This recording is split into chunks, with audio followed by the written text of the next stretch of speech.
Good afternoon. I'd like to welcome you to our November 15th meeting of the Montgomery County Housing Opportunities Commission. I'm Roy Priest, the chair of the commission. I want to introduce my fellow commissioners who are present this afternoon. To my immediate left, Fran Kelleher, vice chair. To my immediate right, Jeffrey Merkowitz, chair pro tem. To his right, Rick Nelson, commissioner. And to my far left, Linda Coombs, commissioner. I know that Commissioner Pam Bird has indicated she may join us remotely. And I know that Commissioner Solomon is on his way, so he'll be a few minutes late. But we have a quorum, so we can proceed with the meeting. So with that, I will ask for, is there anyone who is scheduled to speak for the community forum? Seeing no one present, I will note before we start into the report of the president, executive director, that we have a fuller house than I'm used to seeing when I look out there in the audience. I'm not sure what that means. Something is going on that I don't know about, but it's certainly glad to see all of you all present with us today. And also I want to welcome those who are joining us, our meeting today on Zoom, and YouTube. And so we welcome all of you all here today, and we will proceed now with the next item on the agenda, report of the president, executive director. Thank you so much, Mr. Chair, members of the board, as well as the HOC team and members of the public. I'm pleased to share highlights in regards to our activities in the month of October 2023. You'll hear today information related to 3 prestigious awards that we were awarded, our recent hosting of a public development roundtable, legislative update, highlights from our resident services division, our housing resource division, real estate development activities, as well as mortgage finance division updates. Next slide. Pleased to share that we were awarded, as the board knows, the Award of Merit from NARO, and had a great opportunity to share that excitement and accept that award with Commissioner Kroom. We also received an award for our stellar project, The Laureate, winning the Best Suburban Maryland Mid-Rise Apartment Community from Delta Associates. And in October, we received the GFOA Certificate of Achievement for Excellence in Financial Reporting. This is the 14th year that HOC has received this prestigious honor. So I want to give great kudos and appreciation to our finance team, to our real estate team, and to all those who helped make these awards a success. Next slide. We also convened a roundtable focused on our housing production fund. As you know, commissioners, this has received a great deal of interest across the nation, and with our partner Center for Public Enterprise, we were able to convene a group of almost 50 individuals representing over 8 states, different locales with different circumstances, but all of whom have already taken steps towards creating their own housing production fund, as well as members from HUD and congressional staff and academic researchers. It was a full day in which we were able to provide a tour of the laureate and have a panel discussion. Commissioner Kelleher, of course, was present and represented the board there, and it was really a great convening. And so just wanted to share this highlight with you and the public. Next slide. And there has been a lot of movement. We are in legislative season and we got ahead of it. Thank you. And passed our recent legislative priorities because of the change of events over the most recent, I guess, last 48 hours. I'm going to ask our Director of Government Affairs, Ken Silverman, to give the legislative update. Thank you, President Andrews. Good evening, commissioners. As you heard, it's actually been a very busy week in the legislative world. We've actually been making almost daily adjustments to this report this evening. So I'm going to keep this as brief as I can because I know you have a very full agenda.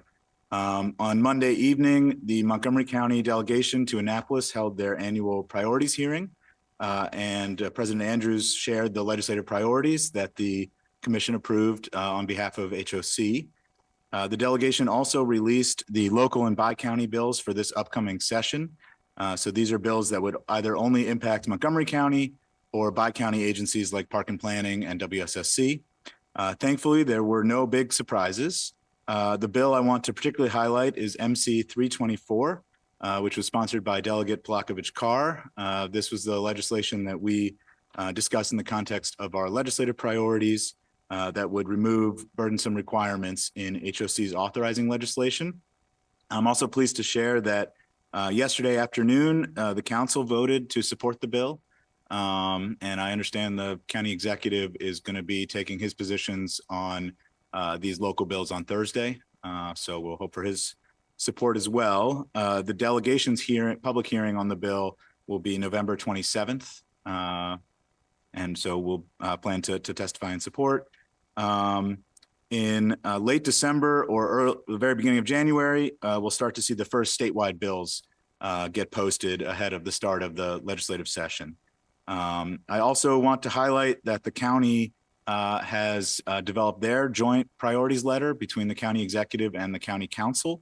I'm still waiting on the final text. They discussed it at their session yesterday. So we'll provide that to the commission as soon as we have it. But they included the adoption of an innovative housing fund like the one proposed by Delegate Stewart in HB 60 and a request for $10 million of funding for that program. And the other housing item they included was advocating for changes to the low-income housing tax credit qualified allocation plan that might allow Montgomery County to get more resources out of that program, advocating for a regional set aside like what they do for Northern Virginia. The governor has also announced his proposed package of housing legislation this week. So we're still digging into the details of all that legislation, but one highlight I want to pull out for you is a proposal to potentially double or more the funding available for the new statewide voucher program. So that's definitely a positive thing we're happy to see included there. Next slide, please. So on the federal level, I'm sure you've all been following closely as well. The House passed a continuing resolution, so we'll avoid a shutdown this week. The CR was laddered, I guess is the term they're using. The key appropriation for us to HUD is part of the THUD bill that funds Department of Transportation, and HUD is part of the January 19th deadline, the earlier deadline of the two. So we'll continue to closely watch the THUD appropriations bill. The Senate has passed essentially a clean bill. And the House Appropriations Committee has passed a THUD bill that has some significant cuts, but thankfully not to the key subsidy programs like housing choice vouchers. They did bring that to the floor. There were several proposed amendments for further cuts or new restrictions like drug testing. Thankfully, all of those were defeated, but they did not bring it for a final vote. We'll see what happens there and keep you posted. So that's our update for this evening, and happy to address any questions. Thank you. Thank you, Ken. Next slide.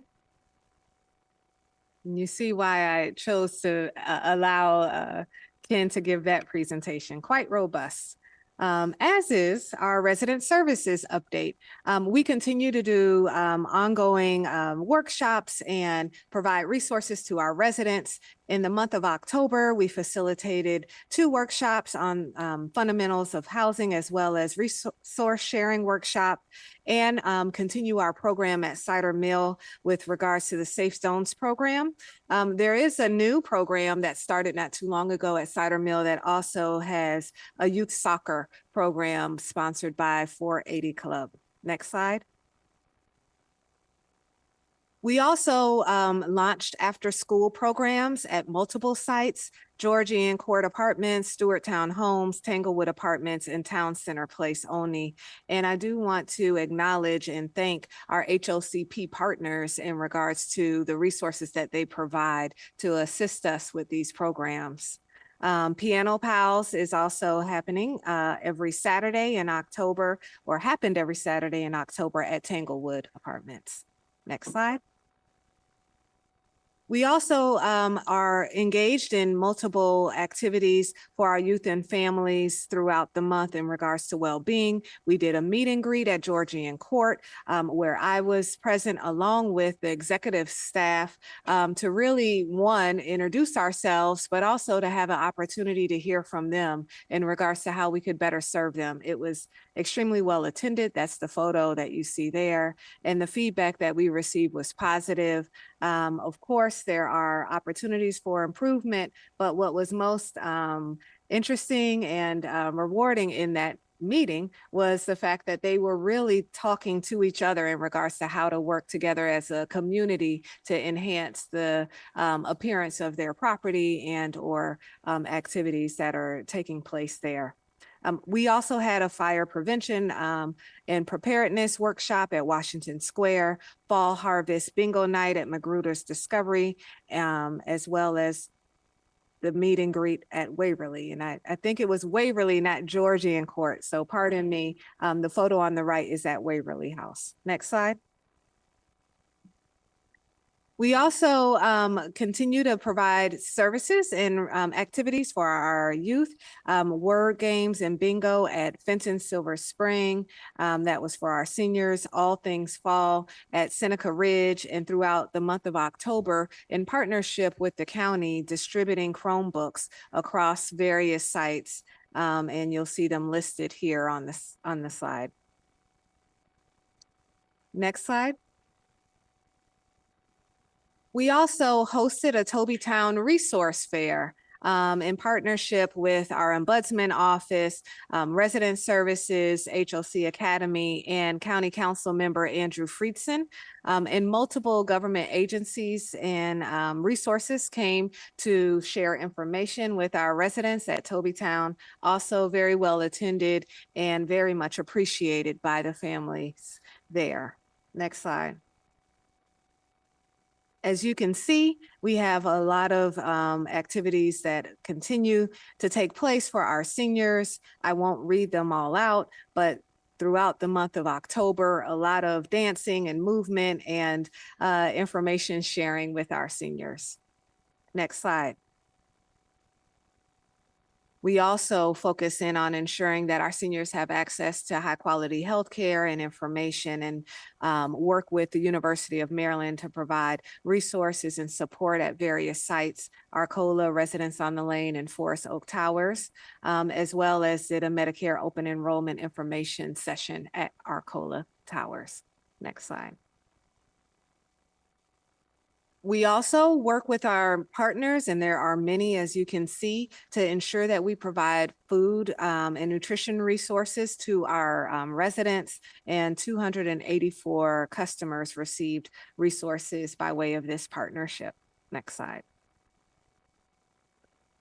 Our Fatherhood Initiative and HOC Academy teamed up to host a gaming e-sport event with the Patriots Technology and Training Center at our local gym here. And it was extremely successful, very well attended, and was a wonderful partnership and resource for our children and their fathers. Next slide. Our Adult Education and Workforce Development Program continues to work with our residents in regards to employment opportunities. Paradigm hosted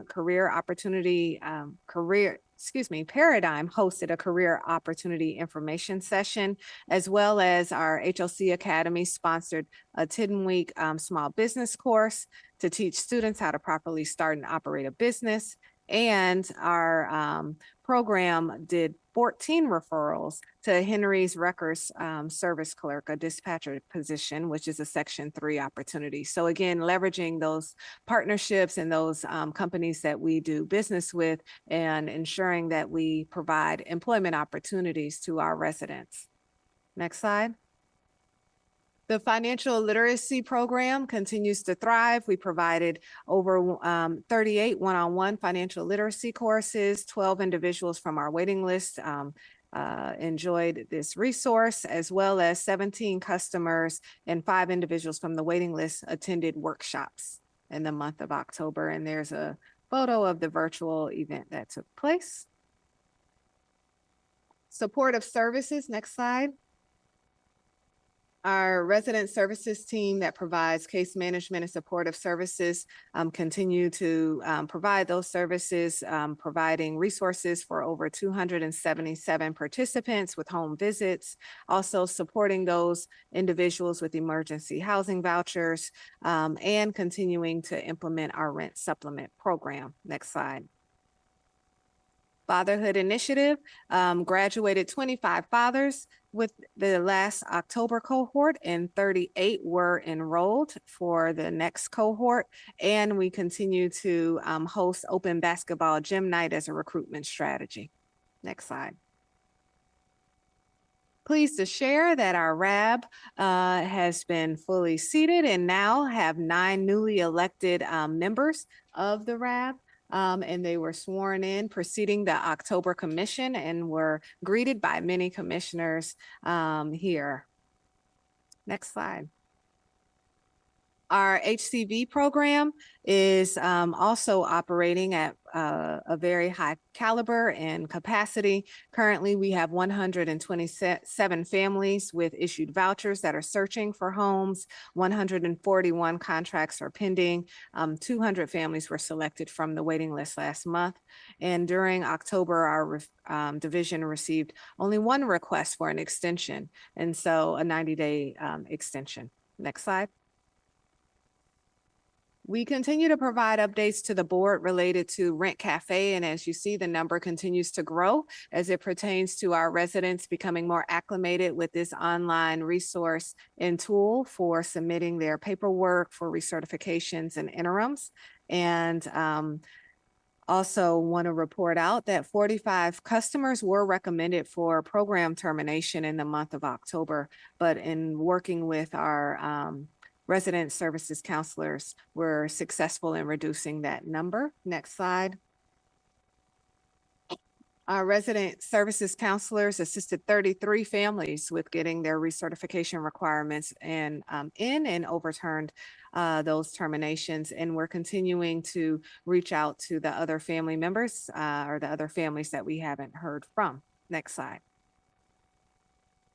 In regards to the emergency housing vouchers, we have our allocation of 118, 112 have been successfully leased, and we have 6 that are currently looking for units, including 4 port-ins from other jurisdictions that are looking for homes in our county.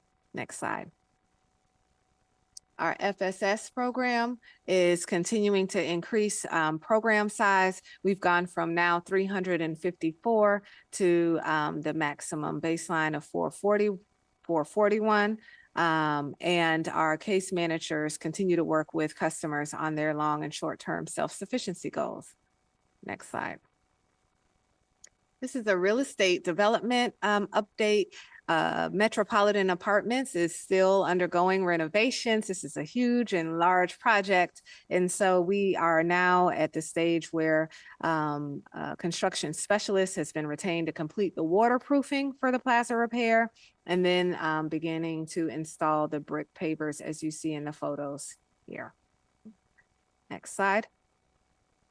And last but certainly not least, on November 9th, we were successful. Our mortgage finance team, supported by the finance and real estate teams, successfully completed the issuance of our multi-purpose bonds in the amount of $74,996,695 so that we can support the financing needed for our headquarters. And so that was a very successful closing.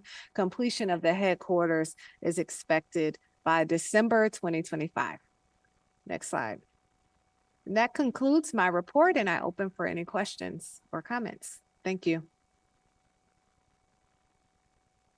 Any questions from commissioners? Jeffrey?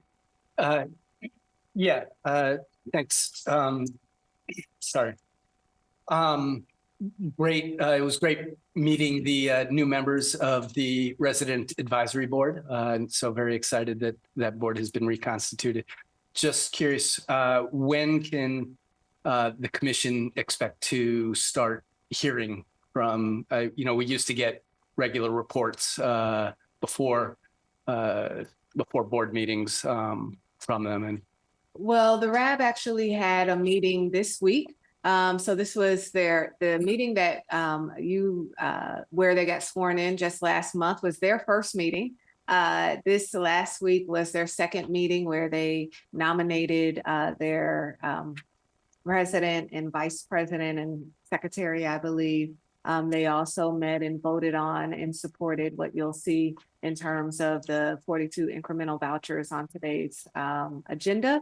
And so they provided a letter of support. In regards to the formal way in which they will present to the board, I will come back to the board with a recommendation, not realizing it was an agenda item that was previously agendized, and we will make sure that we do that moving forward. They haven't had a lot of opportunity to really get situated yet. They will be going through orientation, learning more about the agency, and of course, robustly participating when there are decisions related to policy, et cetera. But we will move forward with adding an agenda item for them moving forward.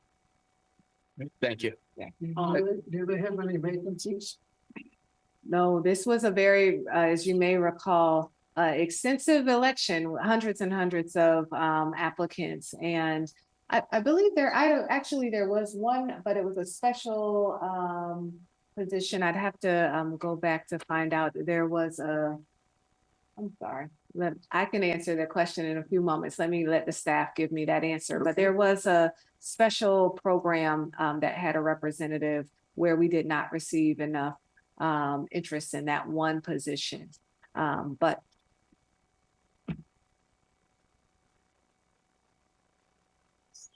yes, so there's just one program. I'll get the name of that particular program. I don't recall. And can you tell me who the liaison is for the new R&B board? Well, Commissioner Kroom, it's my understanding that as a member of the board that you would serve as a liaison.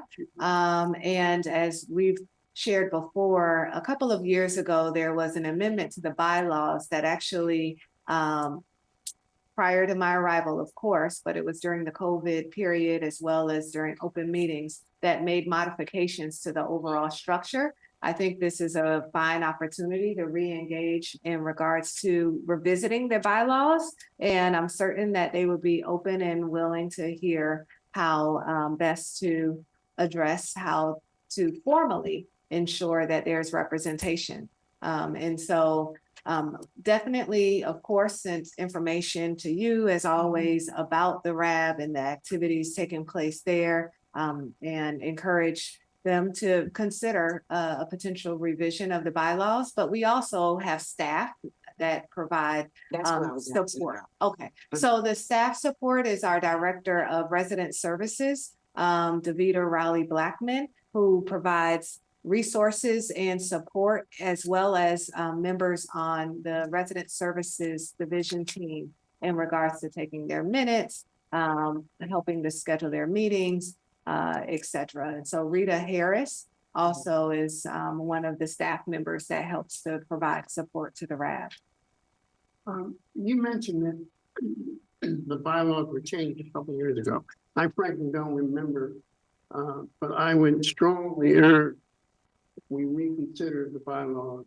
I don't understand why our tenant representative on the board is not a full-fledged member of the resident advisory board. And that's always been the case.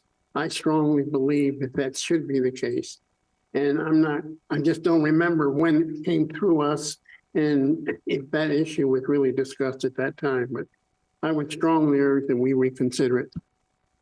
And I must state a point of clarification. I'm not certain if their bylaws came to this board for ratification, and I don't know if the bylaws are crafted in a way that requires the certification of this board versus the RAB having an opportunity to set their own. They're an independent group of residents. But isn't the resident advisory board a board that's constituted by the commission?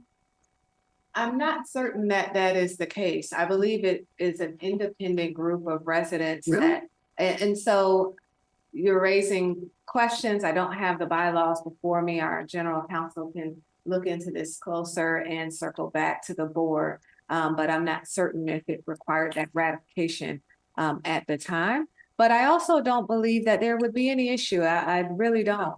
This is a group of residents who have been extremely eager to serve and look forward to working with the board. I'm certain that they will welcome any recommendations in regards to how to formalize that. And so considering they just got voted in October and sworn in and just had their first meeting ever here just this week, I think we give them some time to talk to them about ways to make sure we could formalize the arrangement and the liaison between the board and the RAB. And I now have more information related to the position that was vacant, that is vacant, and it's a PBRA position, project-based assistant position. On the board, there were 3 seats that could have been filled. There were 2 that were filled during the election, and that's the only vacancy that currently exists. So thank you for your indulgence there. Yes, let me ask one more question. So years past, the RAB board always came to the commissioners, our meetings. They always came to our meetings and they talked if they had a problem. So when can we expect to see the RAB board coming to one of our meetings? As stated previously, I will make sure that we agendize and manage that expectation.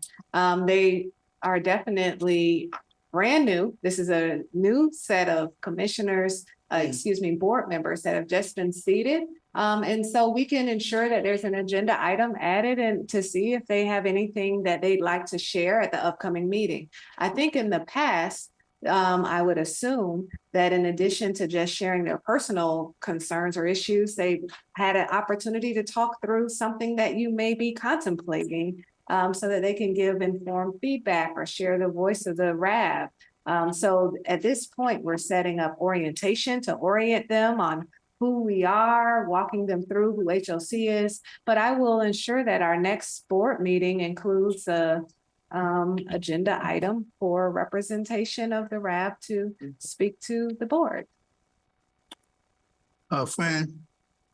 Thank you. I think my interest has already been covered. I think it's very important that our resident commissioner be a member of the board of the RAB, even if ex officio, but I think in the past it has been a voting member of that board. And so if somehow that was taken out of the bylaws, I would recommend that that be re-proposed.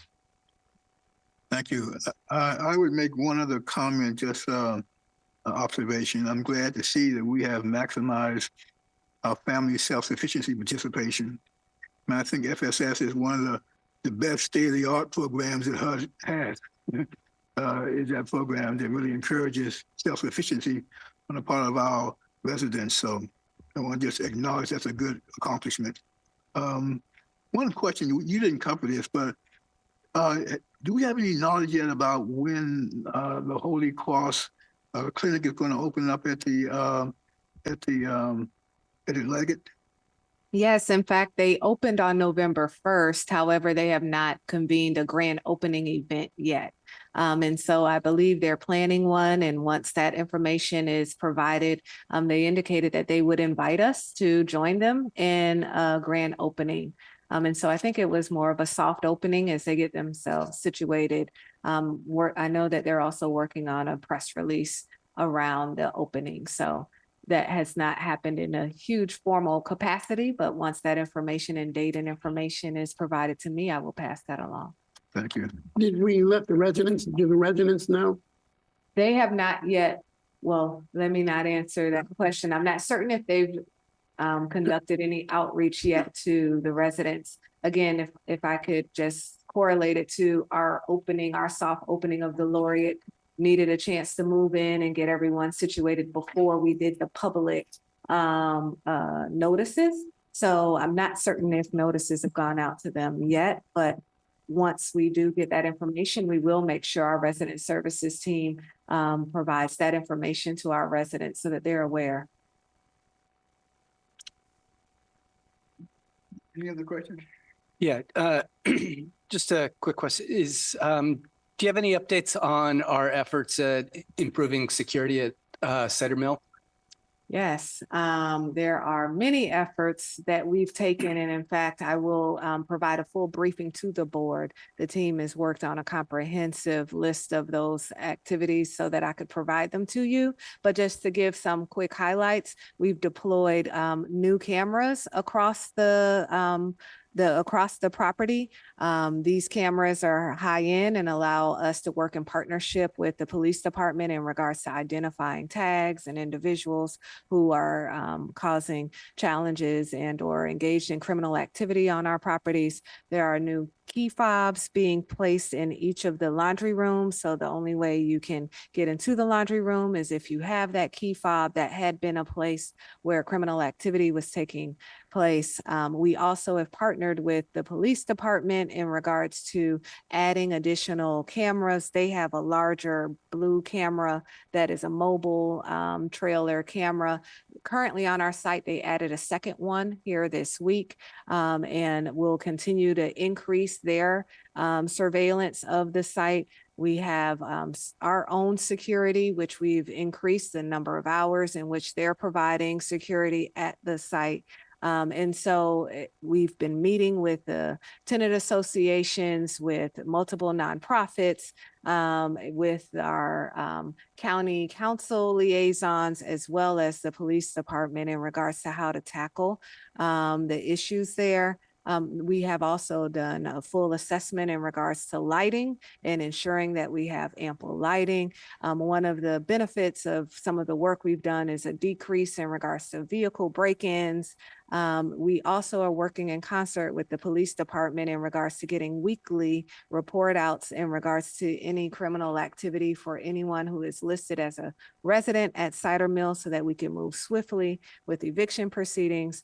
We have issued multiple management letters and are moving forward with eviction proceedings where we know that there are unauthorized occupants working in tandem with the police department in regards to recent search warrants. I can go on and on. It has truly been a full agency effort in regards to tackling the criminal activity at that site. Also working with nonprofits that focus in on gang violence. And so I look forward to providing even more details to the board, but I can definitely assure you that there are all hands on deck as it pertains to trying to address and curb the criminal activity there. Is that some of the issues we have had there are spillover issues from an adjoining property. Have we reached out to the owners of that adjoining property in order to discuss additional security measures that they might take or that we might take jointly? The adjoining property was the mall that closed. Right. And It still has an owner. right. Well, I think that one of the challenges there. We, of course, have been in conversation with the individuals who will be developing at the site at the mall, but in terms of the current owners and what they could do in regards to the security issues that we're facing, it truly is a transient issue. People who would hang out at the mall now hanging out at our site. And in fact, many of the criminal activities that have taken place have been by people who are not residents. And so our police department is working hard. However, they also express frustration because they will move someone off of our site for trespassing, and that individual can come back in the next day, and it's a back and forth circumstance there. So really trying to tackle that in every way possible. But in terms of any other suggestions you might have on what the mall can do, considering they're closed and they've secured their site, I definitely welcome any other suggestions, and we can talk further in regards to that. I would be happy to. I think that is something that we should be putting a great deal of effort into. I mean, our number one responsibility is safe, sanitary, and decent housing. And I think we really need to make this a super priority. And if it means working with those folks, great. This would be really radical, but we do have authority for exercising eminent domain over other properties.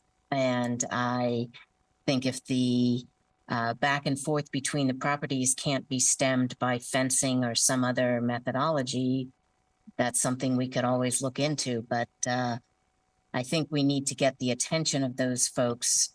It sounds like they're not putting a whole lot of effort into working with us, but maybe I'm misperceiving that. I'd love to hear more about what has been done in that regard and what more we could do. All right, any other questions? Thank you very much for your report and responses to the questions that have been posed by commissioners. We'll move to the next order of business with commissioner exchange. Is there any information the commissioners want to exchange between each other? Oh, I do. Go ahead. I want to tell you about my trip. Go ahead. Yeah. Let's see. Good afternoon. I would like to first thank Mr. Chairman, thank you, and President-Exec Director Chelsea Jocelyn for tracking me to and from the trip, staff, colleagues, and fellow residents.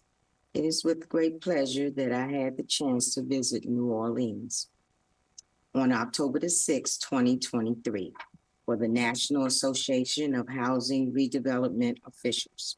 Now, during my visit, I had the opportunity to enjoy the good New Orleans food and be engaged in many different conferences and breakout discussions. One of the discussions that really seemed to grab my attention as a commissioner was what is equity through the lens of a commissioner. This was a panel I was engaged in that discussed equality and equity, but what does that mean? The term equality means providing the same to all, whereas the term equity refers to fairness, justice, and recognizing that we all do not start from the same place. The word equity is distinguished from the actual word equality. Equity refers to how we must acknowledge and even sometimes adjust to imbalances that could occur around us. As a commissioner demonstrating equality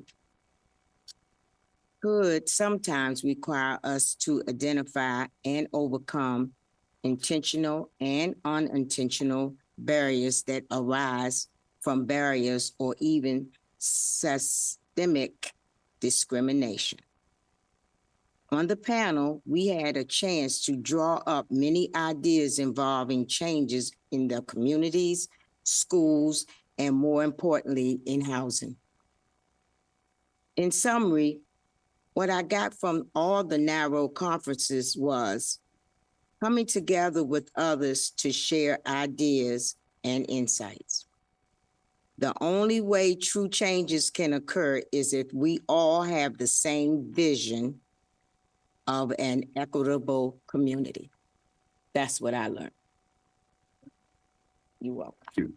And also thank you for remembering us at the last meeting. You gave us a little trinkets that you picked up from the conference. So thank you very much for that, Linda. And thank you for the report. Anything else? I would just note that the Harvard's that has the Housing Policy Institute, that they put out a lot of cutting edge work and information about housing status. And you read that report, it's really, really disheartening almost in a way to look at the fact that what's happening where there's been a situation of people who are, economically burdened at 30% of their income being used for housing costs. Now we're looking at the fact that we've got over 100 million people at 50% who are rent burdened. So the problem is really, getting really much more difficult to challenging. And at the same time, we're seeing a reduction in housing production. That's across the spectrum in terms of income. We've seen a decrease in affordable housing being started. So if you get a chance to take a look at that report, it's really very interesting. And it's also not for a bedtime reading. So thank you. Seeing no other comments, I want to move the agenda to the approval of minutes. We have 5 sets of minutes to approve. Approval of the minutes of October the 4th, 2023, September 28th special session, September 28th closed session, October 26th special session, and November 1st special session. Can I get a motion to approve the minutes? So moved. Probably moved and second to approve the stated minutes. All those in favor signify by saying aye. Aye. Opposers, nay. So ordered. We will now move into the consent portion of our agenda. The first item is Westwood Towers, the approval of additional funding for the continuation of litigation services related to that specific development. And it relates to resolution 23-62. President, you want to speak to this? Oh, this is a consent item, isn't it? Correct. These are consent items. Oh, yeah. And so also single family lending, approval of participating lender for the single family mortgage program. Can I get a motion to approve the consent items? So moved. I Yes, sir. I move that we approve consent item 23-62 and consent item 23-63. And get a second? I second. Thank you. Probably moved and seconded. All in favor signify by saying aye. Aye. Opposers, nay. So ordered. We will now move to our committee reports. The first one is our Administrative and Regulatory Committee chaired by Commissioner Kelleher. Thank you. Those who have been paying attention have seen that HUD has been issuing targeted vouchers that are aimed at specific subpopulations as opposed to general vouchers for the past 4 or 5 years. And as a result of HUD's move towards targeted vouchers, we have been moving towards a system of targeted selection from our waiting list to find the people who meet the specific requirements that HUD lays out for their new vouchers. And so I would like to invite our President Chelsea Andrews to introduce the topic of approval of 42 incremental vouchers that HUD has offered to us. Yes, thank you, Madam Committee Chair. This particular item is one that is before you because of our status as a high performer. HUD has identified us as a potential recipient for these vouchers. And so, of course, every step that we can take to ensure that we're providing resources to our county, we want to move in that direction. This is the 42 incremental vouchers that we're recommending focus in on individuals experiencing housing instability. I will note that we did go out in a public notice in regards to administrative changes to our admin plan. However, at this time, we're just focusing in on the 42 incremental vouchers. We will return to the board with a more comprehensive recommendation related to the admin plan to incorporate new changes such as HOTMA as well. And so I would like to turn it over to our Housing Resources Division led by Lynn Hayes to provide us with an overview of this request. Thank you, President Andrews. Good afternoon, Commissioners. For the record, I'm Lynn Hayes, Director of the Housing Resources Division. Mita Lim, Assistant Director of the Division, will be presenting this item. Thank you, Director Lynn Hayes. Good afternoon, Commissioners. For the record, my name is Mita Lim, Assistant Director for the Housing Resources Division. I am present today to request the authorization to administer 42 incremental vouchers and to create a targeted selection for 42 homeless individuals or families. The Consolidated Appropriations Act of 2023 makes $50 million available for 4,000 new incremental vouchers as outlined in the HUD PIH Notice 2023-21. Public housing authorities with a 2022 leasing utilization rate that is in the highest 25% in the state or above the national 75th percentile leasing utilization rate of 95.8% are eligible for a share of the vouchers allocated to their state. HOC's utilization rate at the time of eligibility was 96%, which met the minimum qualifications to receive additional vouchers. As such, HOC was awarded 42 incremental vouchers. HUD encourages public housing authorities to implement strategies to expand housing opportunities for individuals or families who are homeless, at risk of homelessness, and survivors of domestic violence, dating violence, sexual assault, and human trafficking. Staff recommends that HOC adopt a targeted selection policy solely for individuals or families experiencing homelessness. With the allocation of these 42 incremental vouchers to HOC, HUD will provide special administrative fees designed to encourage and support PHA's public housing authorities' efforts to reduce homelessness. HOC will receive a $250 preliminary setup fee and an additional $250 incentive fee for each voucher family experiencing homelessness. The incentive fee will be awarded for any new family who leases a unit by December 31st, 2024. As part of the process for making these revisions or additions to the PHA's administrative plan, public comment must be sought. Accordingly, HOC did provide a 30-day public comment period, which was concluded with a public hearing on October 30th. During the comment period, HOC made the draft of the proposed revision to the administrative plan available on HOC's website.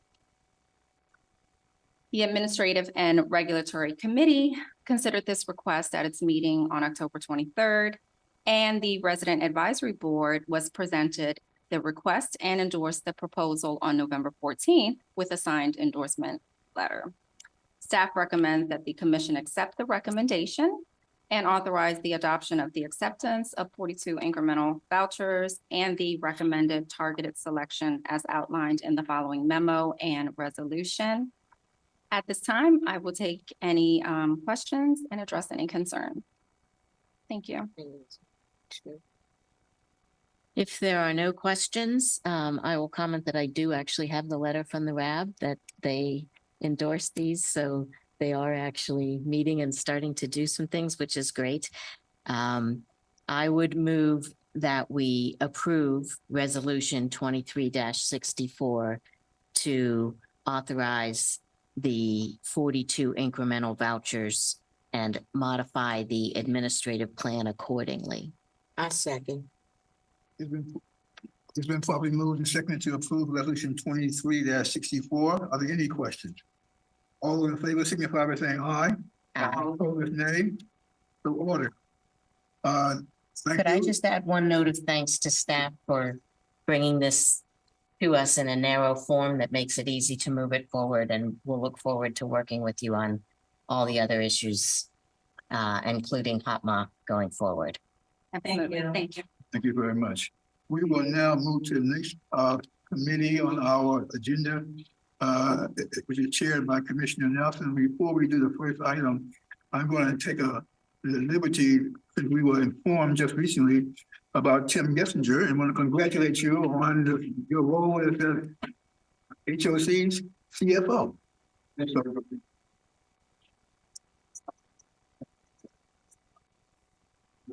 So I know that the president was probably going to do that, but we don't Yes, say it on very often. Friday. So for the staff that's watching, this is great news, and we're happy, of course, to welcome him into this role.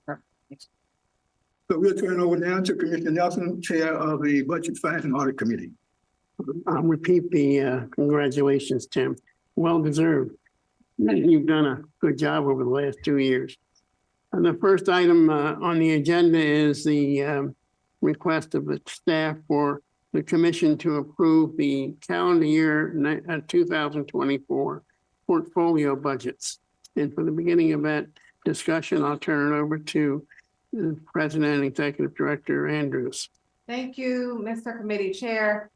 This is a standing item every year. We, of course, bring our portfolio budget for our properties that have a calendar year at a separate time than the fiscal year properties. And I will turn it over to Tim to provide more details, and also supporting Tim is Ali Ozair, our Director of Property Management as well in regards to this particular. Thank you, President Andrews. Thank you, commissioners. For the record, Tim Getzinger, CFO. Nice to be able to say that. Now that the cat's out of the bag.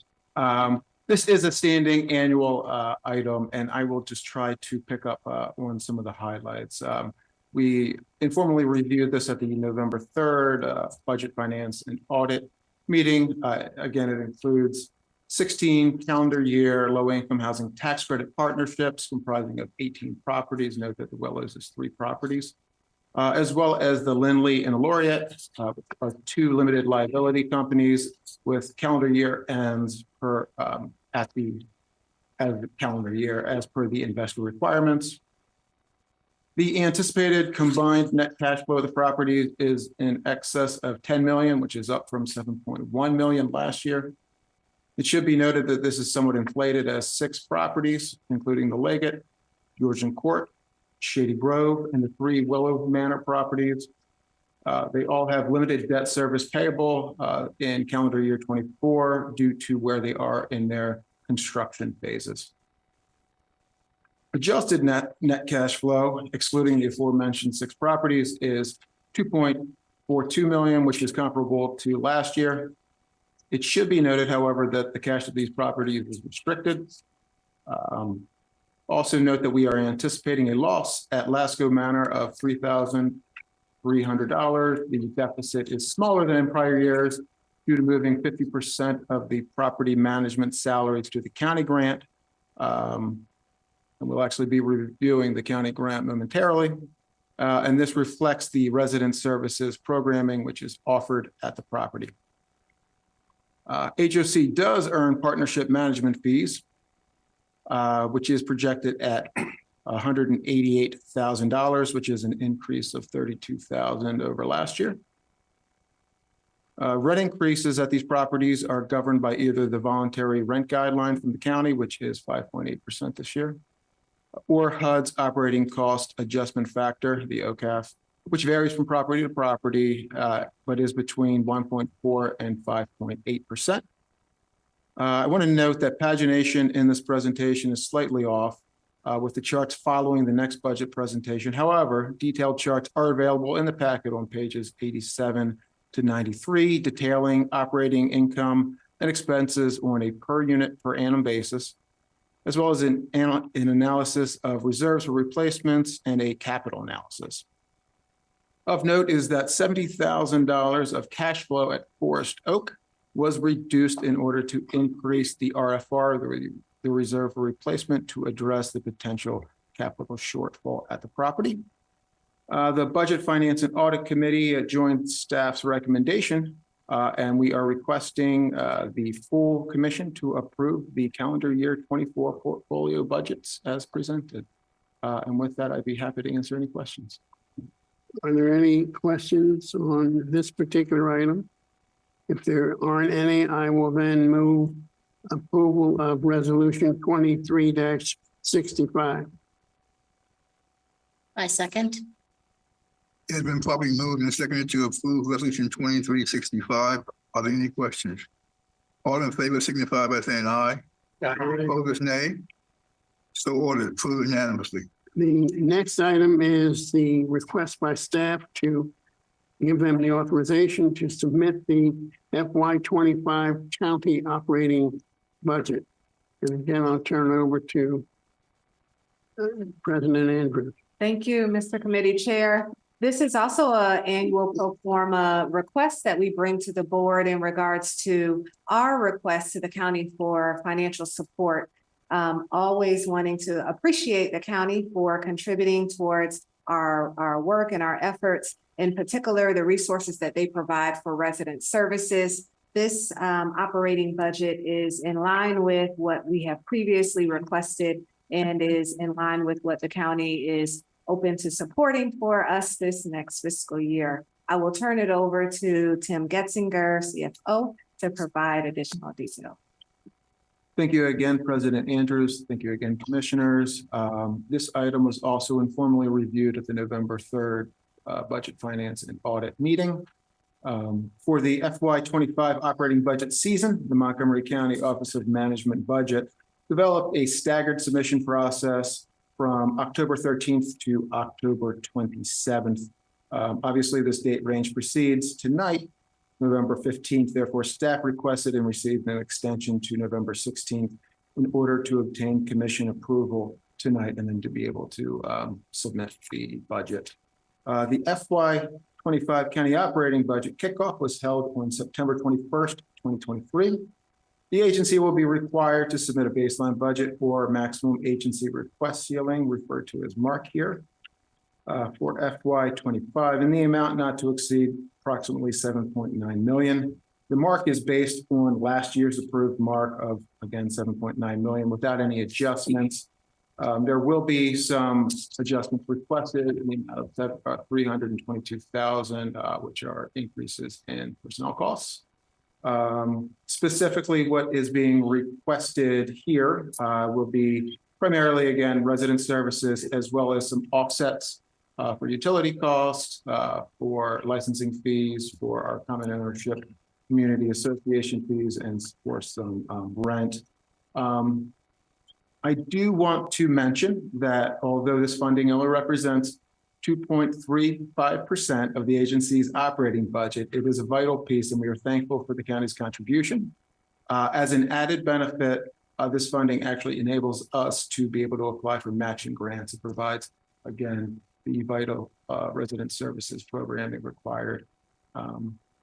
Related and interestingly, and as former Commissioner Jackie Simon would note, is that this funding was first allocated in the 60s. At that time, no funding for this type of service was available. The county was very forward thinking and stepped up. And again, their support is very much appreciated. Again, it is staff's recommendation, and BFNA agreed to submit this budget request to the county as presented. And I would be happy to answer any questions. Are there any questions? I would echo those comments in terms of the appreciation of the commission for this contribution from the county operating budget. All contributions are vital to the operation of HOC, and we appreciate them. With that, I would move approval of resolution 23-66. Second. Probably moved and seconded to approve resolution 23-66. All those in favor signify by saying aye. Opposed, nay. So ordered. The next item, unlike the other two, is not a pro forma item. It is a rather unusual one. It is an alternate MPDU placement and approval to accept payment for placement of required MPDUs into another property. This will be introduced by President Andrews, and staff will follow up with more detailed explanation of what it is. Yes, thank you, Mr. Committee Chair. This is an item that we're presenting to the board, and it will be a two-step presentation in the sense that today what we will be seeking the board's support for is to accept the payments that the county would like to provide to HOC as it pertains to two developers' MPDU requirements. Ultimately, you will hear in today's presentation that there has been some creative approach and flexibility in regards to how we utilize those funds that we'd like to come back to the board to have further discussion on. But this definitely is a step in the right direction, and I want to, in advance, thank the support of our BFMA committee in regards to this particular matter. I will turn it over to our Chief Real Estate Officer, Zachary Marks, to provide more details.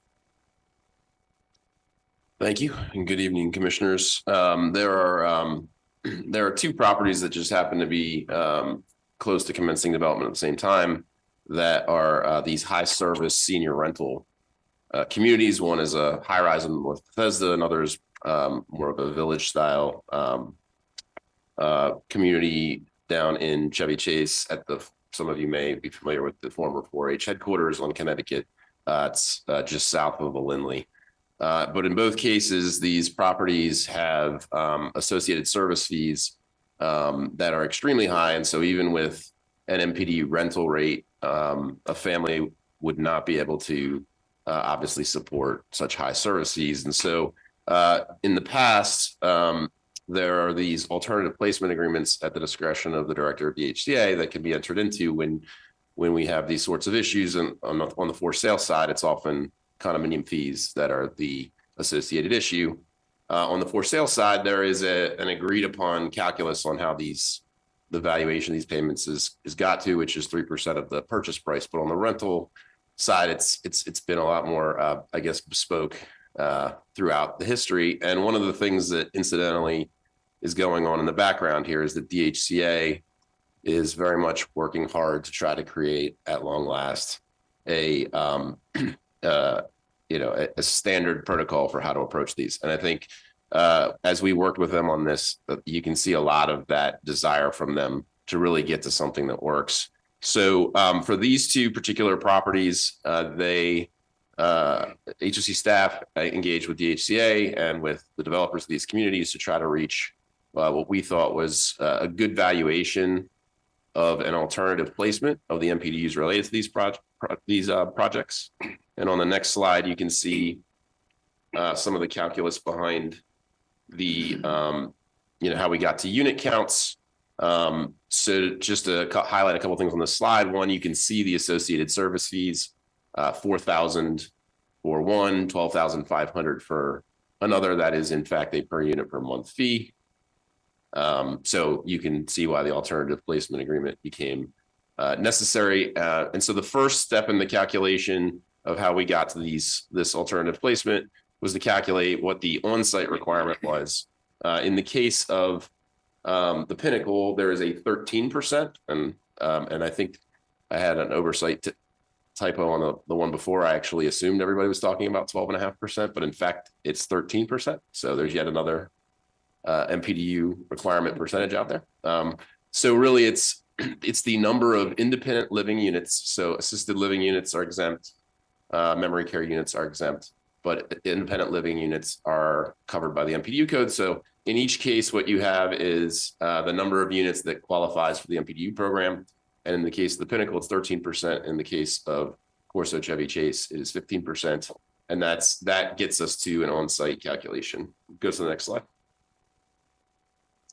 And then where we really spent a lot of the time doing the work that we think has yielded a lot of progress in these outcomes is first and foremost on how to value these alternative placements, because obviously in not having to produce these MPDs on site, the developers are certainly gaining a value by being able to instead just simply deliver market rate units. So what we did is we took the on-site calculation, which is just the standard MPDU calculation. And what we agreed to, or what, we agreed to present to you is that, first of all, there would be an increase in that on-site requirement. There'd be an increase of 15% in order to make the off-site placement. So there's actually a 15% over the on-site requirement. And then the way in which we got to the valuation was to look at specific market comparables in each of these submarkets. So in the case of Corso Chevy Chase, for instance, we looked at the Lindley and looked at what is a market rate unit of the same unit type go for there. We then took the difference between the market rate rent and the MPDU rent. And what we did is we basically fed it into what HOC, if we were to build these units new, and based upon sort of the current debt terms that we would see for our projects, we use that to essentially determine how much, if we were trying to raise debt to build these new, how much debt proceeds would we lose by having a market rate unit turn into an MPD unit as part of these offsite payments.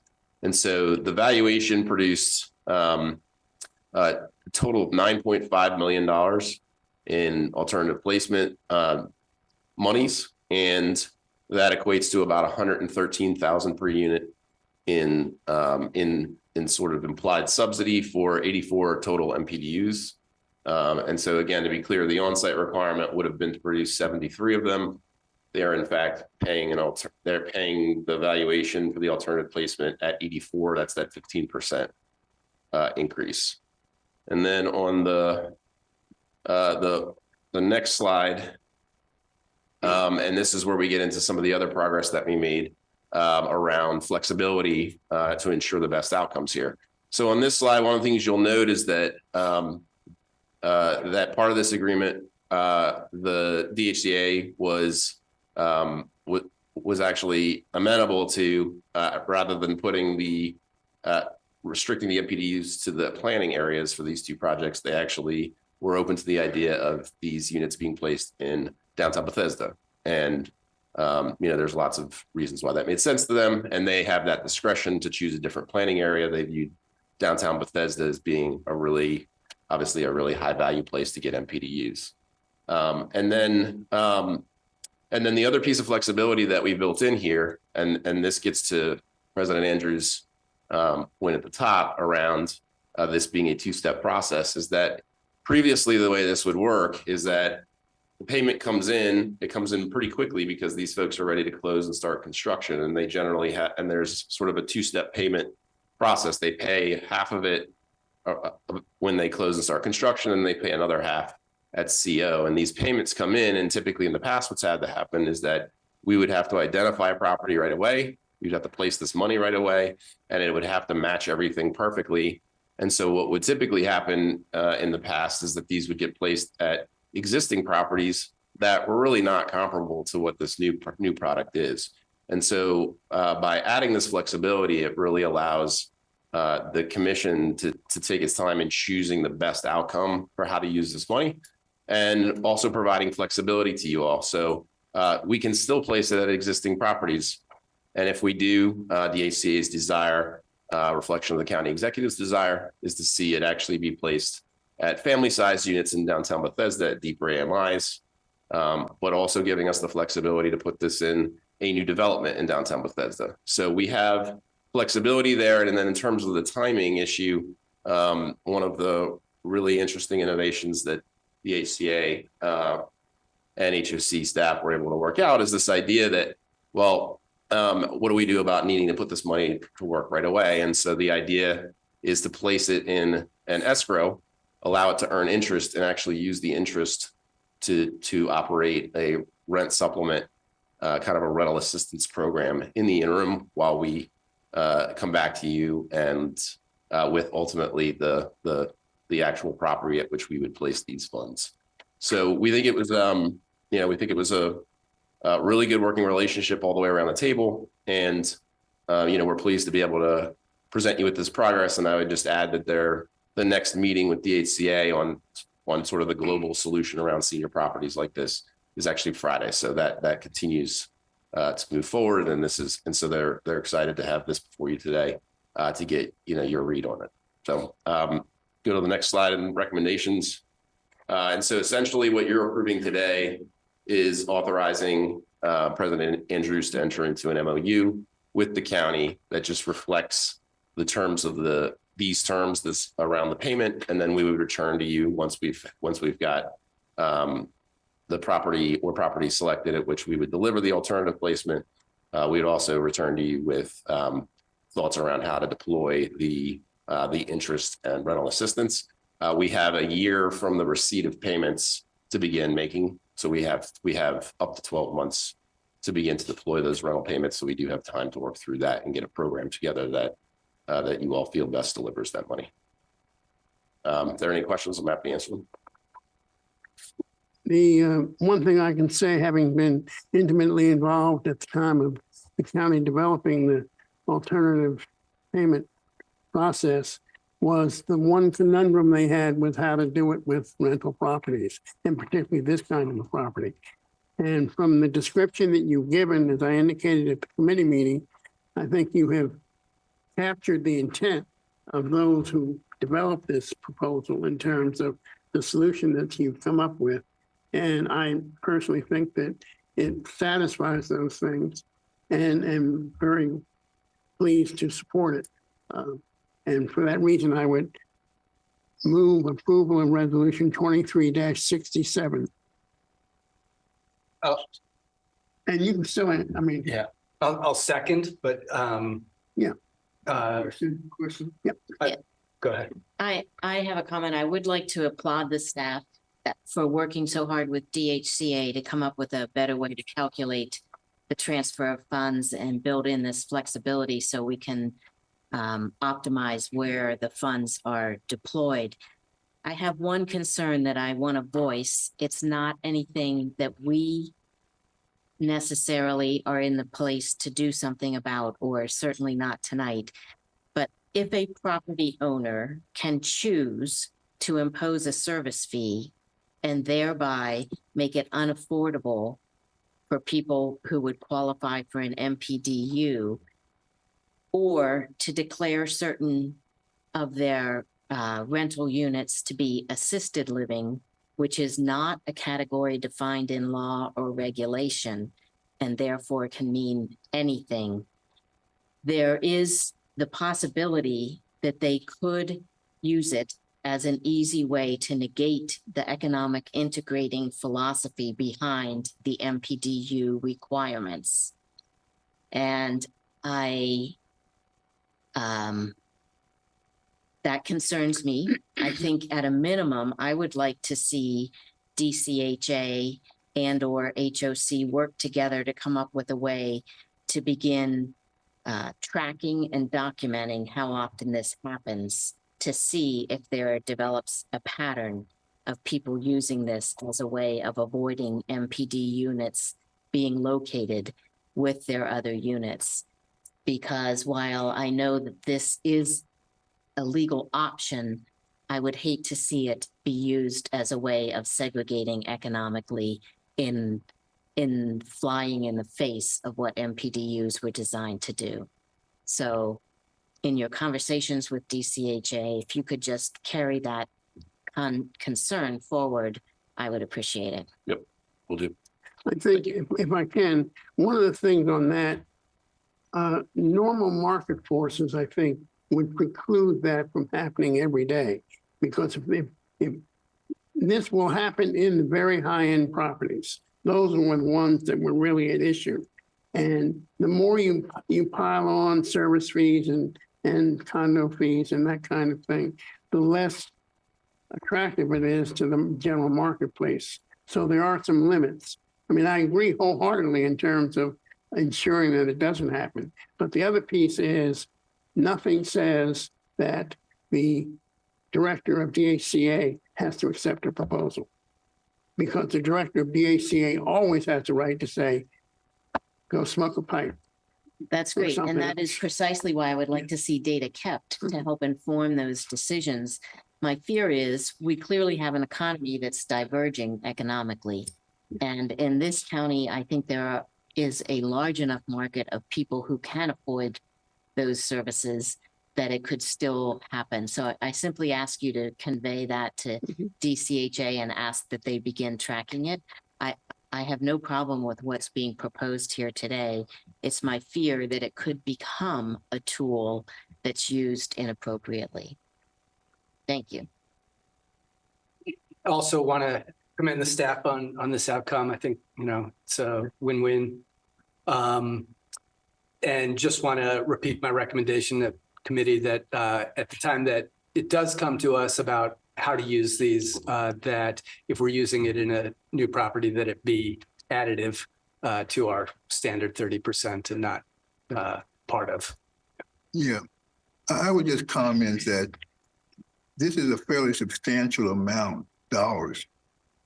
And the way that you all calculated it and arrived at that, I think is really important because it serves in a way as a disincentive to the issue that Fran raised. I mean, there's now a developer going to put out almost $10 million to avoid not putting the MPD unit in their building. So the fact that they're held to a high standard, and in fact, we end up getting more, 50% more of affordable units by virtue of this approach. So that's also a very positive outcome. So I think I support this resolution. We have a motion and a second. It's probably moving seconded. All those in favor of approving resolution 23/67, say aye. Aye. Opposed, nay. So ordered. Thank you. Thank you. The next item is property management procurement. And this is the staff is seeking approval to select management companies for a number of properties. And to begin this discussion, again, I'll turn it over to President Andrews. Thank you. Commissioners, as you know, we have undertaken quite an effort in terms of modifying our RFP and our expectations ultimately for the property management companies that provide resources and support for our clients. This is step one in transitioning to our new model and our new expectation. It is reflected by way in terms of how we've scored companies in the RFP, but it also will be reflected in regards to how we memorialize our expectations by way of contract with these companies. There are a lot of companies that we rely on in our third-party property management services. And so today you will hear a number of resolutions come before you. In an attempt to streamline, we have grouped them in different ways. This first resolution is a number of properties in which the recommendation will be to retain the current incumbent. You will note that we had over 71 responses to the 22 RFPs. This particular group are properties where we would be seeking to retain those property management companies just to kind of get ahead so that we don't have to go back and forth. The next presentation will be related to a property, two properties in which we're recommending changing the property management company, but also needing a short-term extension in terms of the current property management company there. So 1 month. And I can revisit this if it's easier once we get through this presentation. But what I do want to note is that there are also some DevCorp properties that won't be included in this portion of the agenda. Once we close this part of the agenda and move to DevCorp, you'll hear another series of recommendations related to property management companies. And so it's because they are bifurcated. But the committee heard all of these recommendations. There aren't any new changes in that regard. It just is a matter of sequencing based on when we have DevCorp versus our other HOC properties. And I will turn it over to our property management division led by Ali Ozair to get us started. Thank you, President Andrews. Good evening, Commissioners. Good evening, Commissioners. I'm Ali Ozair, Director of Property Management, and I have Alex Torton, who's one of our regional managers. Today, we're here to present our recommendations for the selection of property management firms to manage our properties that are third-party managed. We're going to start with a recommendation for 18 properties where we are requesting to award the management contracts to the management companies that currently manage these properties. There will not be a change of a management agent for each of these 18 properties. On table page 104, you'll see a list of each of these properties along with the management companies, the current management fees, and the proposed management fees under the new management agreements, along with the expiration dates of the current contracts and the renewal or new contract time periods. Each of these contracts is expiring at the end of this year, except for the Lindley and the Villa Manor properties, which are expiring at the end of November. And those contracts would be renewed for the terms of December 1st, 2023 through 11/30/2025. The rest of the properties will be renewed for the terms of January 1st, 2024 through December 31st, 2025. Regarding the management fees, 8 properties have an adverse budget impact. 5 of those are because we are changing the management structure. These properties are currently not fully managed by these third-party management companies where HOC still provides some of the services, including maintenance. So under the new management agreements, these third-party companies are going to be providing full management services, including maintenance. Therefore, it led to an adverse impact and an increase in the management fees that they were proposed. These were all approved at the BF&A meeting, and we are proposing for the commission to authorize President Andrews to move forward and negotiate these contracts. Thank you. Happy to answer any questions. Are there any questions?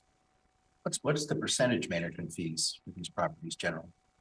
We have asked for each of these RFPs to be responded to via a per unit number and not use a percentage based.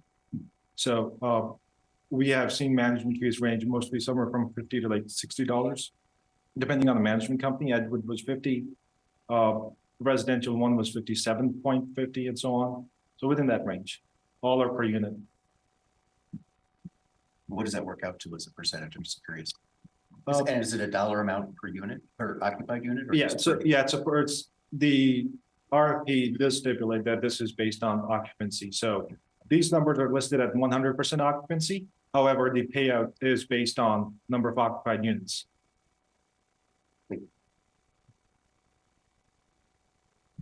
Okay. Any other questions? If there are none other, I would move approval of resolution 23-68. Second. It's been moved and seconded to approve resolution 2368. All in favor signify by saying aye. Aye. Opposers, nay. So ordered. And as President Andrews mentioned, the next 2 items are recommendations for essentially changing the management company. But I'll leave the explanation to her and staff.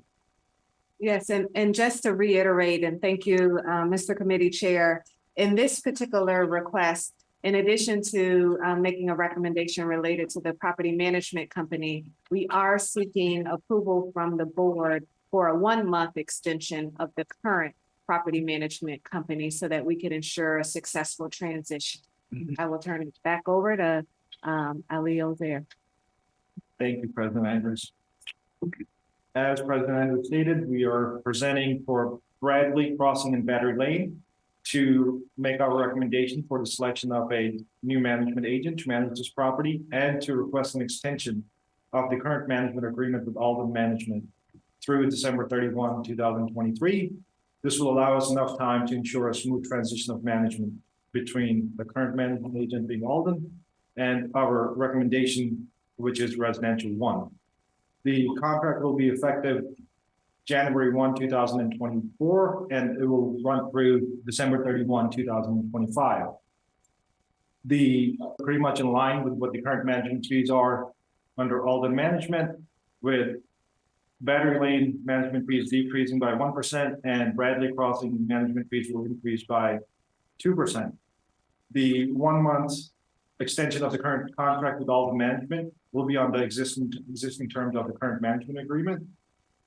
We're recommending that the commission authorize President Andrews to negotiate and execute these contracts and to negotiate the extension of the current contract with all the management for 1 month through December 31. Thank you. Are there any questions or comments? Yeah, I have one. Yes, I have one. I want to know, why did we decide to let, Alden management go? So it was based on the criteria within the RFPs and the responses were received, and based on the reviews of those responses, residential one had the higher score out of the proposals. And in addition, one of these properties, Alden also did not provide a proposal. There was no option but to change the management agent for that property. Thank you.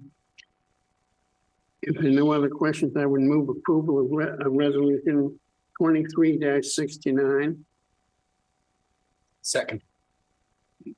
Properly moved and seconded to approve resolution 2369. All in favor signify by saying aye.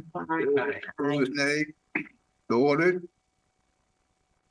You also have 2370. Well, I was gonna say, the explanation's been given for 2370, so let me just put on the floor the motion for approval of resolution 23-70. Second. Properly moved and seconded to also approve resolution 2370. All in favor signify by saying aye.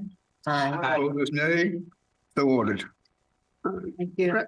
President Andrews, let me ask you a question on the Dev Corp changes. Yes. Don't we have to also approve them? Yes, but After the Dev Corp does theirs, then we have to approve them. I turn it over to the general counsel. My understanding was that we present those items straight to the Dev Corp. Only the have to approve the Dev resolutions. I hear you. We do Dev Corp budgets and send them to the Dev Corp. For property management contracts, it's always been just the Dev Corp to approve Okay. the resolutions. All right. Okay. Thank you very much, Commissioner Nelson. And we will now move to our Development and Finance Committee chaired by Commissioner Merkowitz. Thank you, Chair Priest. We have first up, we have a couple of procurement items discussing the creation of a couple of procurement pools. The first one for the creation of a pool of architects and accessibility consultants.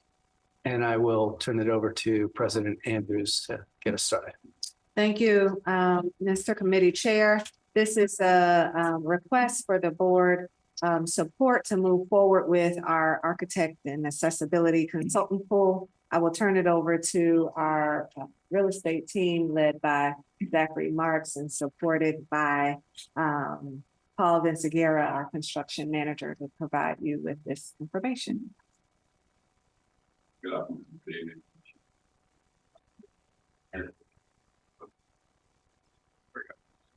Approval to create a pool of architects and accessibility consultants pursuant to request for qualifications 2383. Page 3, perfect. Right. In accordance with HOC's procurement policy, on June 13th, request for qualifications for architects and accessibility consultants pool number 2383 was issued with responses due on July 26th. We received 17 responses to the request for qualification number 2383. Staff reviewed and evaluated the proposals to make a recommendation for the selection of 14 architects and accessibility consultants to be included in the pool.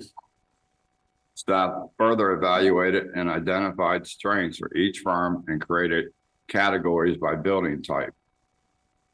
New, low, and mid-rise, new high-rise, accessibility consultants, and renovations. Staff will solicit architects from the approved list of architects that best fit the project. We have a table of the architects on the screen. Those are the 14 firms that we qualified. Okay, next slide, 45, please. 4. Okay, these are the qualification categories, how we scored to qualify the architecture firms. First, we had 20% for experience with affordable projects, and firms must apply firm and personnel references, resumes. We did 20% for initial program and entitlement process. We issued 15% for construction administration and observations, 10% for staffing and management plan, 5% from MFD participation, 15% for schematic design and design development, and 15% for construction documents and bidding. Slide 7, please. Thank you. Funding similar to previous architecture pools, engagements, and consistent with best practices. Staff will request pre-development funding at the appropriate time. Prior architecture pools limited the scope of work to feasibility tasks. Request for qualifications 2383 will allow staff to select one architect for the entire project with an annual cap of $2,500,000. If architect's aggregates per transaction exceeds the executive director's $250,000 authorization limit, staff will return to the commission prior to selecting an architect firm. There is no direct impact on HOC's operating budget. Architectural services will be sought on an as-needed basis. Pardon me, let me ask our IT division to please turn to page 128. I think they weren't following along on the screen.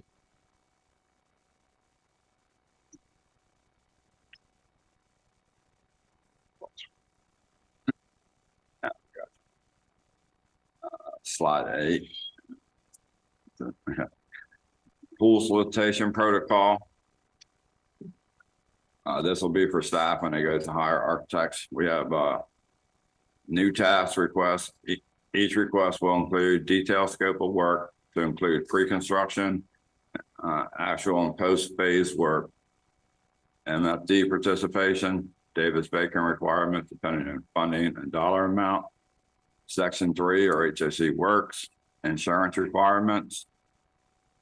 Next is the selection process. Staff will refer to the approved categories by specialty when requesting pricing based on transaction needs, and will ensure that each proposal includes the following criteria.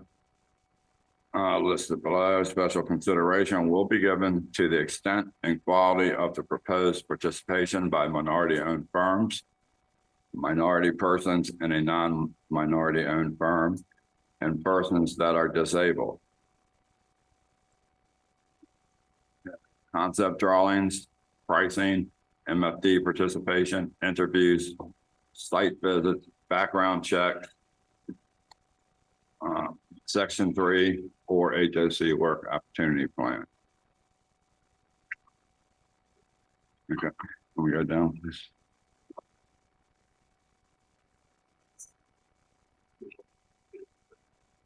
Okay, just got it. Yeah. Summary recommendations, slide 10. Staff recommends that the commission, 1, approve creating a pool of 14 architects and accessibility consultants listed in the table you see right here. List of architects and 2, approve the ability to retain an architect from this pool for all phases of a transaction under the same terms of the pool contract to maintain continuity and provide for a timelier completion of tasks. And then 3, authorize the executive director to execute $0 contracts with each member of the pool for an annual aggregate cap of $2,500,000. If an architect proposed aggregate cap per transaction exceeds the executive director's $250,000 authorization limit, staff must return to the commission for approval prior to awarding a contract. Contracts will be issued for a period of 1 year from the date of contract award, with up to 4 one-year renewals in accordance with the commission procurement policy. And that's the end of my presentation, guys. I'll take any question. Are there any questions? If there are no questions, then I will make a motion that the board approve resolution 2371. It has been properly moved and seconded to approve resolution 2371. All who support it, please affirm by saying yes. Yes. Yes. Opposers, nay. So ordered. Thank you. Thank you, Commissioner. Now we have another procurement item on the approval to create a pool of real estate development and finance consulting. And I will turn it over to President Andrews. Yes, and of course, in the interest of time, I'm going to ask staff to just hit the high levels here. But this is another request to create a pool. This is in regards to our development and financing consultants. I will turn it over to Zachary Marks, our Chief Real Estate Officer, along with Alex Lawrence, our Housing Acquisition Manager, to provide more details. Thank you, President. Good evening, Commissioners. I'm here today to obtain approval of the Commission to establish a pool of 22 firms to provide the real estate development and finance services to the Commission. The pool of consultants will assist HOC staff in real estate development and finance activities to ensure the Commission achieves its affordable housing goals. As context, this pool represents the revitalization and strengthening of the pool established in 2018. It follows the issuance of RFQ number 2386 back in June of 2023. RFQ number 2386 had 23 firms applying and an evaluation committee with representatives from real estate development, mortgage finance, and asset management was assembled to evaluate each of these applicants, which resulted in the recommended pool of 22 firms. Applicants from this pool would be engaged for pre-development work and approved for participation in future development projects through the normal committee and commission process, and would be sought on as needed project specific basis, with staff coming to the commission to establish the respective development budget and funding upon selection. As a result, there's no expected financial impact on the agency's fiscal year operating budget. And as a side note, the real estate division also carries in its annual budget sufficient funds to use this pool for feasibility analysis. So in the next few slides are the highlights of the responses received, the list of respondents, the minimum qualifications and evaluation criteria by which each respondent was judged, the latter of which I'll just briefly touch on. So the evaluation of, next slide, please. One more slide, please. The evaluation of the responses weighed most heavily on the qualifications, experience categories of criteria, with 50% of the scoring attributed to the qualifications and expertise of the firms and individuals responding, as well as the quality and quantity of relevant project expertise.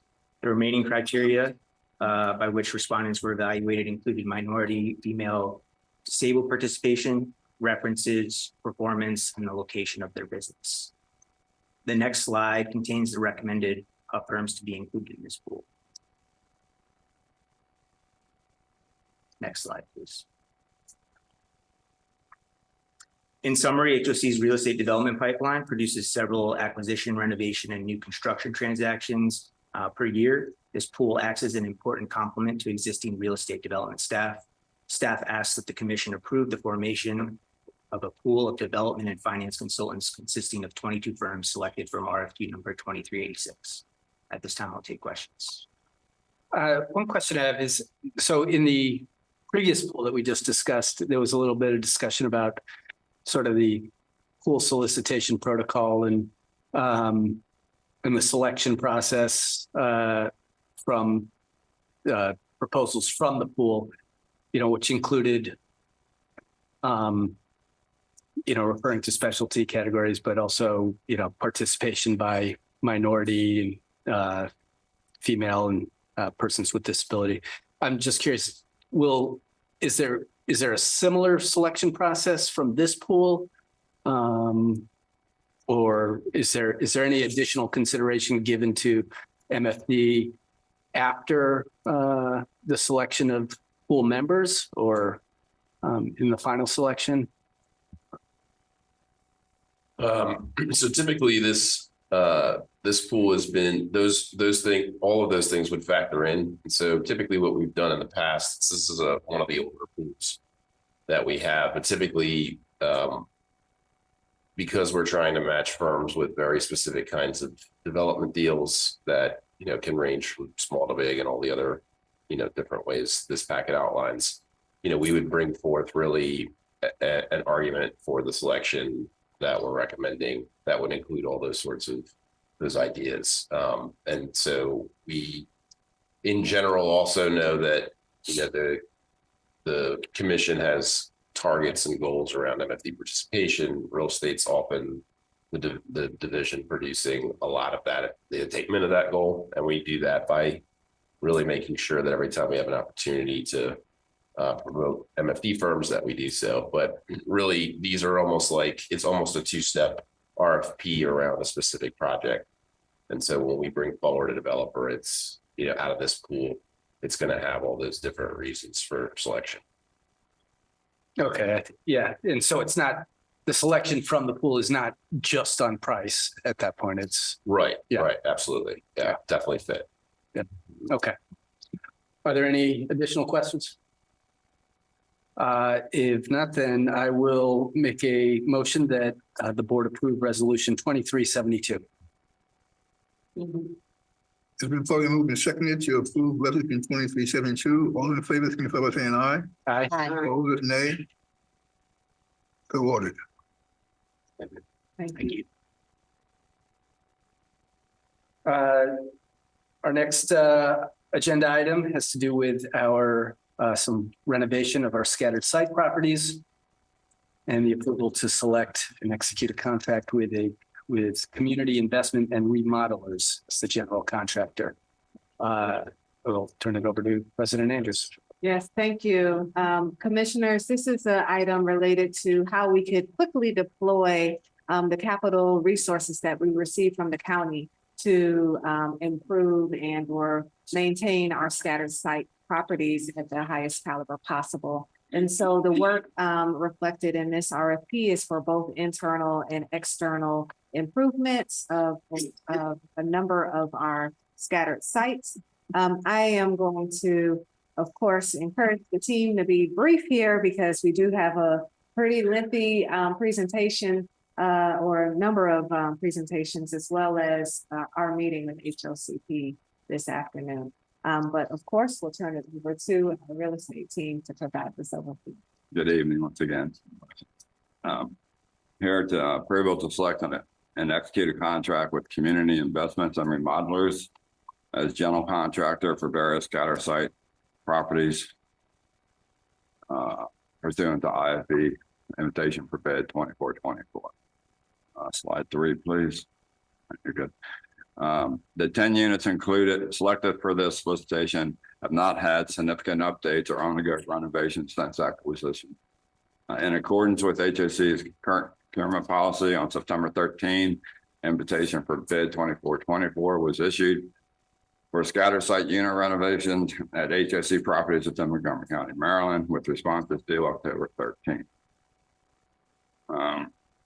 HOC receives $1,250,000 annually from the county capital improvement plan known as CIP as supplemental funds for deeply subsidized HOC and affiliate-owned housing unit improvements. CIP funds are being used to focus on repairs and renovations of those units where renovations are required and the properties cannot support additional debt. In addition to the $1,250,000 received for fiscal year 24, HOC has funding carried over from prior fiscal years that are available for renovations of the scatter site units. Staff is requesting the approval to select lowest. Staff is requesting the approval to select the lowest qualified responsive bidder for the renovation of 10 scatter site units. The contractor bid of $1,400,000 was the lowest qualified responsible and responsive bid. Staff is requesting that the commission authorize the executive director to negotiate and execute a contract with Community Investments and Remodelers Incorporated for $1,400,000. Slide 5, please. And the general scope of work will consist primarily of light con replacement and or repairs to the interiors and exteriors and yard, as including yard, sidewalks, landscaping, areas of these properties. We will also replace kitchen cabinets, countertops, appliances, bathroom, tub and tile surrounds or enclosures, updated flooring to include LVT, carpet in the bedrooms and stairs, replacement of HVAC units, water heater, sump pumps, washer and dryers, along with other appliances. Exterior work will include, but is not limited to, windows, siding, roofing, gutters and downspouts, concrete steps, lead walks, sidewalks, driveways, decks, and fencing. Slide 7, please. The HOC procurement policies state that staff must select the lowest qualified, responsible and responsive bidder. These are our minimum qualifications we had, and it was a minimum of 5 years experience with completing renovations similar in scopes and scale, properly licensed in the state of Maryland, insurance coverage that meets or exceeds the required coverage, and list HOC as an additional insured, payment and performance bonds. We received 4 qualified bids. The 4 firms are listed here with the bids ranging from $1,400,000, which is the lowest, to the highest, which is $1,924,000.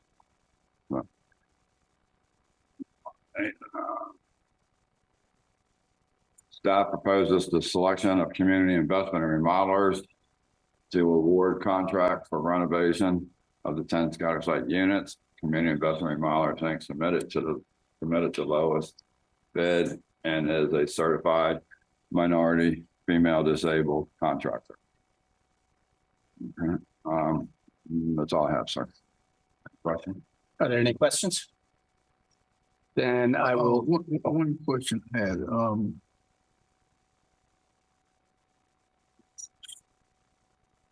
Have we done business with this contractor before? No, sir. No, we checked his references. He's been in business since 1996. He's worked for the city of Rockville Affordable Housing Team.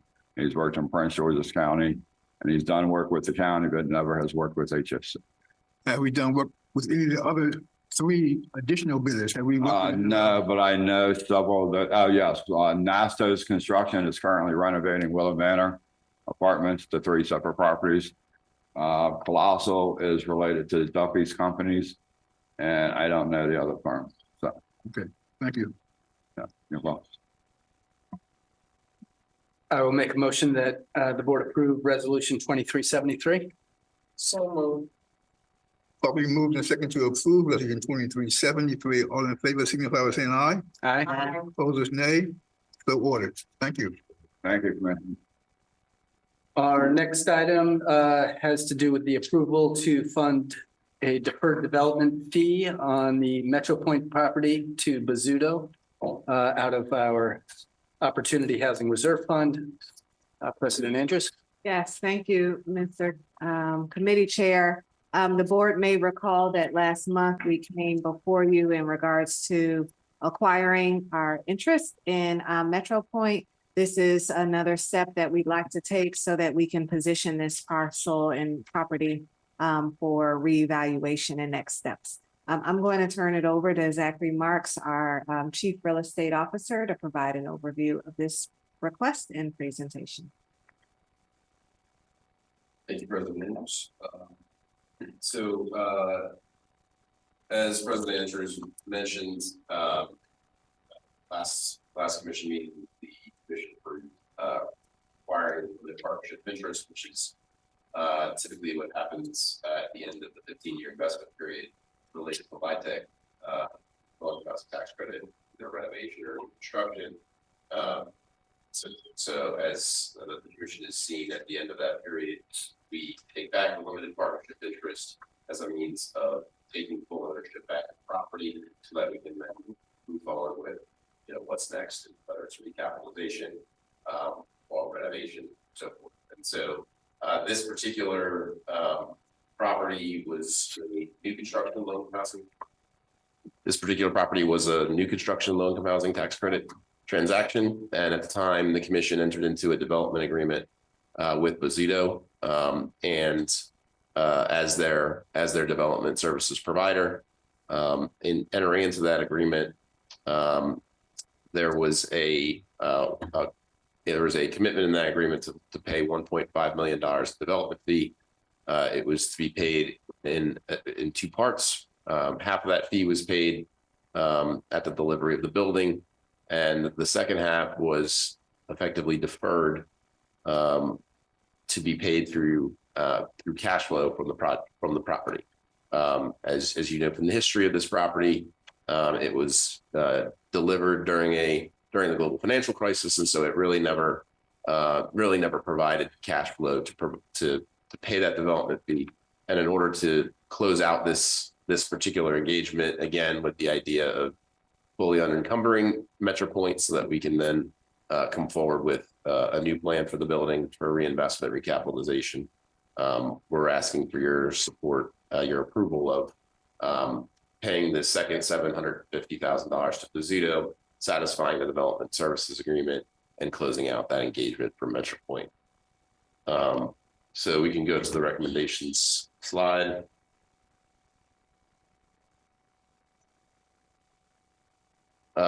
And so we would ask the commission for support or for the approval of funding the second $750,000 payment to be paid from the Opportunity Housing Reserve Fund to satisfy the development services agreement and to close out the relationship with Bozito Development. Are there any questions? If not, then I will make a motion that the board approve resolution 2374.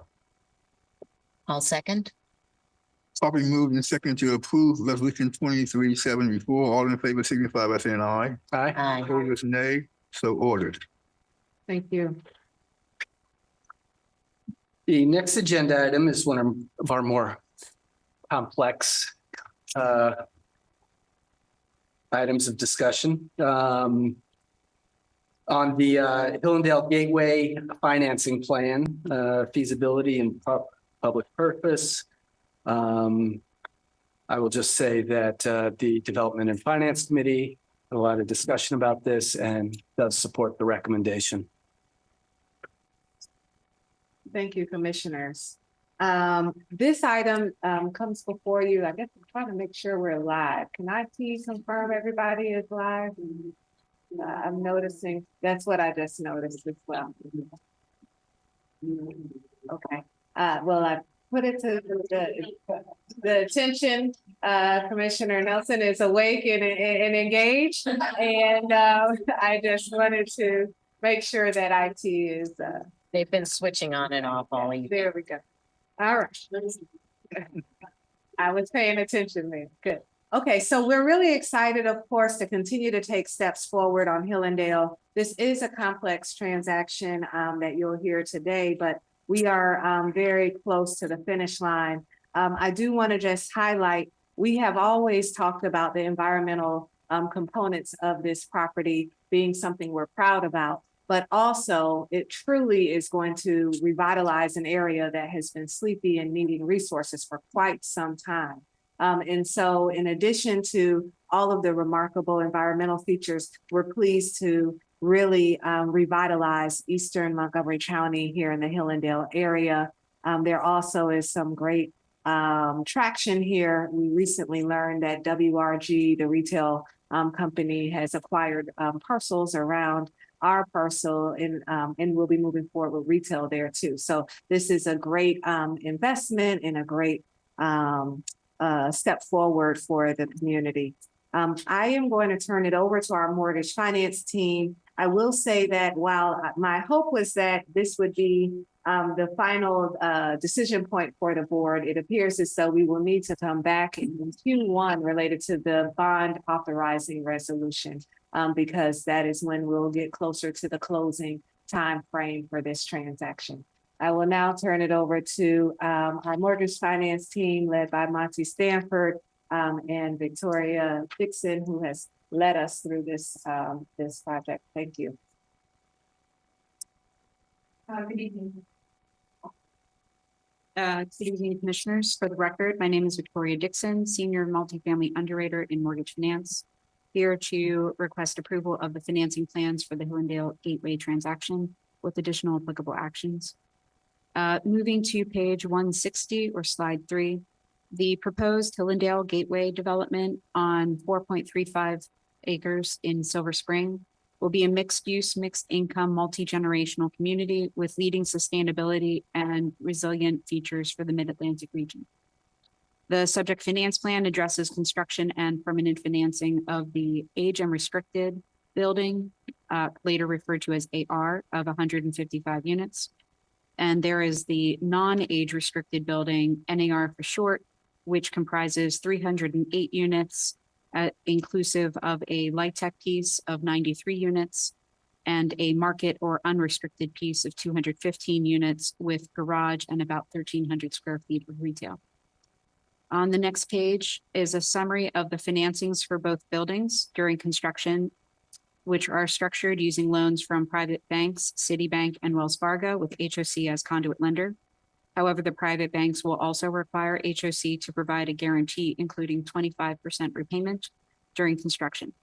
Previously, Citibank for the entire transaction was presented in the development plan. However, staff at presentation to the Development and Finance Committee recommended a shift to Wells Fargo as construction lender on the AR building. The commission previously approved the use of the PNC reloc to fund a bridge loan of up to $43 million for the combined transactions. For this transaction, we are asking to increase the OHRF contribution to fund up to a combined $28.3 million, which represents a $17.3 million increase to be repaid from future sources. Staff continues to work to secure additional county and state funding to reduce HOC's capital commitments to this transaction. Use of the county's housing production fund occurs during the construction period of the NAR market piece, for repayment of which staff will return with a request for mezzanine financing. And staff will return to the commission for approval of authorizing resolutions for issuance of the bonds in the first quarter of 2024. Moving to page 165. You can see the affordability mix of the transaction to meet the needs of the community and provide significant public purpose supporting the allocation of available volume cap. The income averaging at the NAR building allows the property to provide 20% of units to households earning at or below 50% of area AMI. The AR building provides 40% for those households at or below 60% of AMI. Moving on to page 171. We briefly show these combined sources and uses for the entire NAR building. Construction financing contemplates approval of a private loan from Citibank to comprise both taxable and tax-exempt portions, which will later be converted into a permanent loan from HOC insured with FHA risk share and subject to a balloon of up to 25 years. The NAR light tech component, I'm sorry. Go ahead. I was just going to note that the per unit Yes. total is, My you're probably apologies. getting there.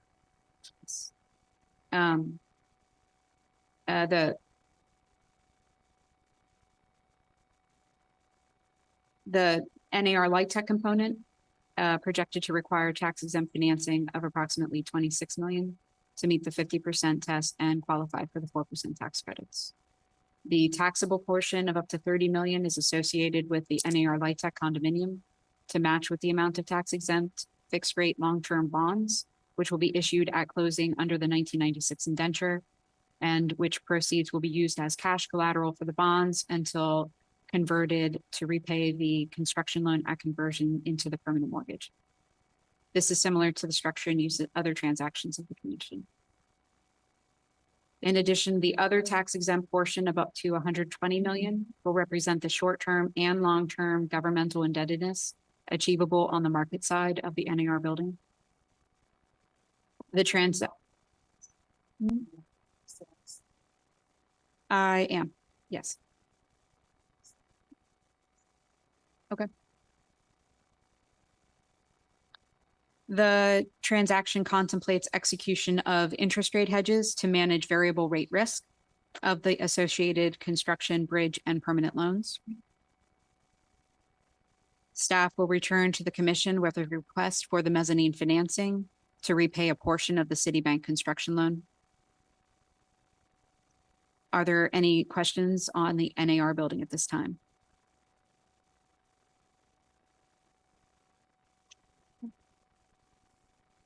Moving to page 175.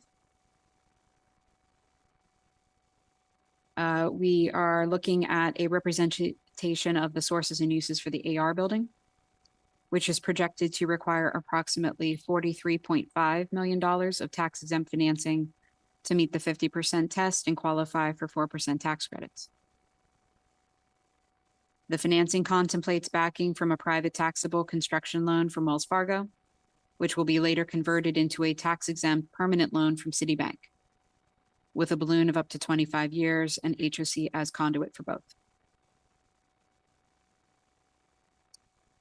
Entering into the permanent loan with Citibank will require execution of a forward rate locking agreement at closing and execution of additional interest rate hedges to manage the risk of variable rate construction and bridge loans as contemplated. Are there any questions on the AR building at this time? On the AR building, so you have Wells Fargo is doing the construction loan Yes, and city is doing the takeout on permanent financing? correct. Because city is doing on the other property, they are doing both construction and permanent, right? They are only doing construction on the NAR building. HOC will be the permanent lender for the NAR building. Okay.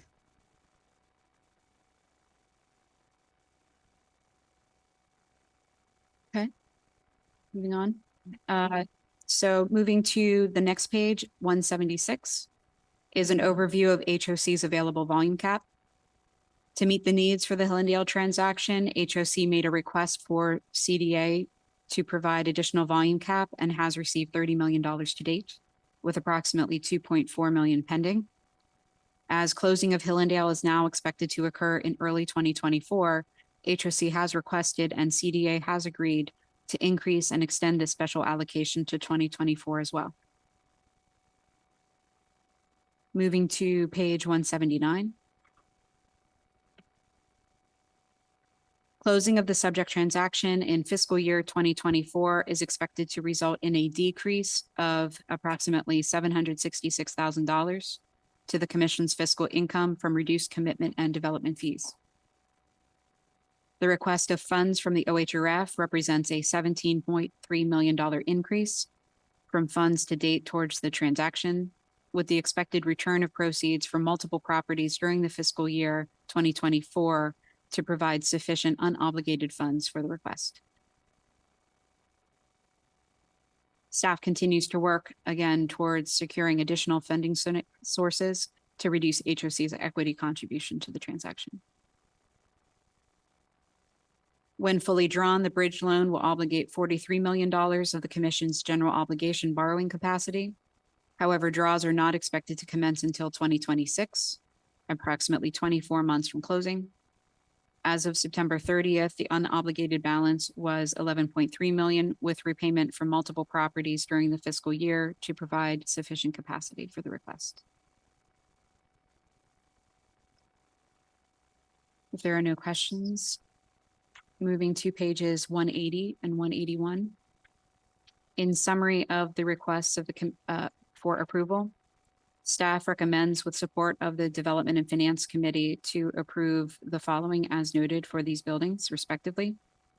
The financing plans for the NAR and AR buildings, the feasibility and public purpose for the buildings to allocate up to a combined $77 million of volume cap, the provision of guarantees, including 25% repayment for the construction loans, issuing financing commitments for the NAR building and providing FHA risk share mortgage insurance as credit enhancement, with HOC taking 50% of the risk,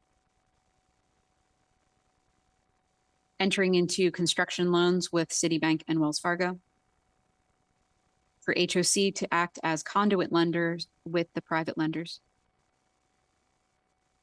entering into a forward lock agreement for the permanent loan with Citi, including balloon, as well as interest rate hedges for the other variable rate debt instruments. Increase of the OHRF usage to the overall transaction by $17.3 million. And lastly, to negotiate, make, and accept other various financing sources to the transaction as contemplated. Are there any questions?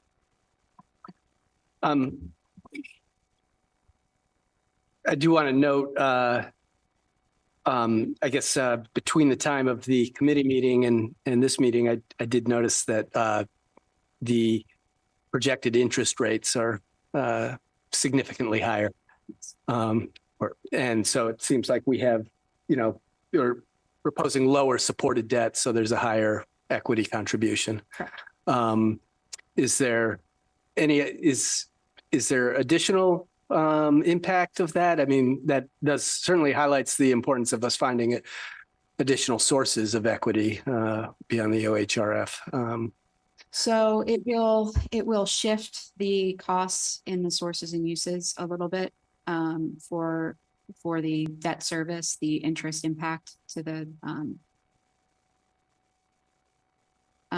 additionally, we represented the need for the OHRF in the interim until additional funds can be found. Mm-hmm. Okay. Is this the interest rate now that we're expecting, or it is still a floating interest rate. Still floating? We have Yeah. not locked anything in, and we will do so closer and hopefully get more favorable. Okay. I'll also just note, there was, as I said before, there was full discussion of this at the committee level, and the committee does support this proposal. Are there any additional questions? If not, I will thank the staff for putting together this very complex plan, and I will make a motion that we approve Resolution 2375A, and is there a 2375B? Yeah. What's the separation between those two resolutions? They are respective for the buildings. One is for the NR building and the other is for the AR. Okay.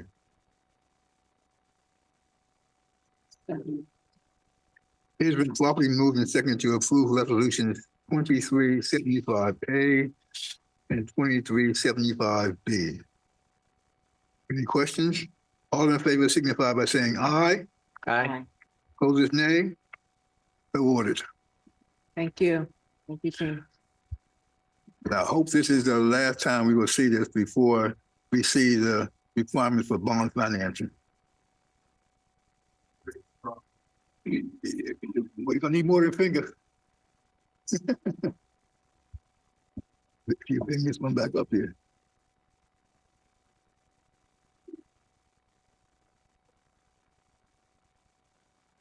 Okay.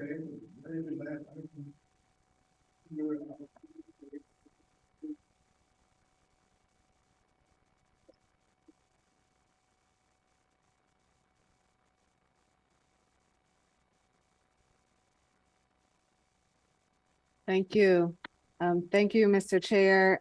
I'm pleased to share that this audit season has been one in which we've been able to work very closely with our auditors to provide the information they need to do their full independent analysis of our operations and our finances. I will turn it over to our CFO to provide details in regards to where we are with our audit. You would have received via email right before today's meeting also the report. Thank you. Thank you, President Andrews. Thank you, Commission.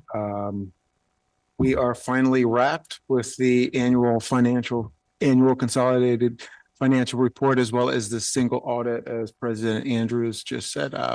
I did send the email to you, providing with you the final drafts of them. Upon approval, they will become the final versions of them and provided on our website, and we will advertise them. Of note, we received an unmodified audit opinion of our financial statements, which is a good thing. That means there were no issues with that. Additionally, we did not receive any management letters. Management letter is something that is used to determine and provide the commission with any sort of issues in terms of internal operating things that are discovered during the review of the financial statements. So there was no issues there.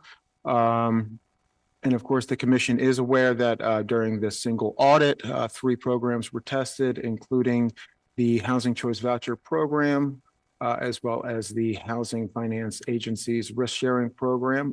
Both of these received a qualified audit opinion. The Section 8 project-based voucher cluster was also reviewed. That received the qualified audit opinion. The previous 2 received an unmodified audit opinion, which is of the highest level. Again, there were no management letter comments reviewed. With that, I would ask if there are any questions. Are there any questions? Brandon? Is there a reason our auditors aren't providing this presentation of their work? The auditors generally do not present this to the commission. It is the CFO and the finance staff that would provide this. There was a previous presentation provided that was an administrative session in which that overview was presented. Yeah. No other questions? I'll make one comment though, is that we did discuss in terms of the Housing Choice Voucher Program that we want to closely monitor the progress in overcoming the problems that were identified this year. Absolutely. And commissioners, we will provide a corrective action plan. We will provide updates on how we're moving along with that corrective action plan. And yes, when we did meet with the auditors, they did assure us, and we assured the board that if there were any changes between what they provided, which the board, which was a draft outline that was significant, that we could reconvene another board meeting. I'm pleased to say that there were no material changes and we're at the stage of final. Even though the new CFO tried to fool us by saying that we had 2. I would, before I take a motion to approve, to note the fact that during the presentation was made by the firm to us, that I was very pleased to hear them talk about the integration of so many other different operating units within HOC as part of getting through this audit. And I hope that, I know that will continue in the future, but I just want to note that because that is in fact, they noted that the fact that was made it a lot more efficient process and have more hands on the wheel and not having to depend just on a few people to get access to data, information, schedules, and other documents. So we'll just note that for the record. Can I get a motion to approve resolution? I would move approval of resolution 23-76, the agency audit. A second?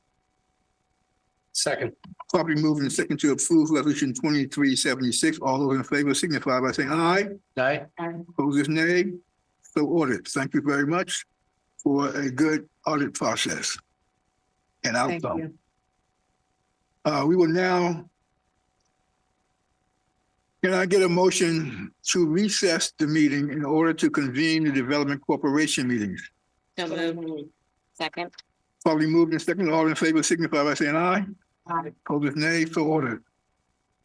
We will now convene the Development Corporation meetings that are listed on the agenda. The Development Corporations are entities that are wholly controlled by HOC and own the various HOC properties. For each development corporation, the board of directors is comprised of the HOC commissioners, and the officers are the same as the officers of the commission. Each development corporation is being presented with a resolution that is seeking approval to select a third-party property management company to manage its respective property. I now call the meeting of the Alexandria House Development Corporation to order. I turn the presentation to the staff.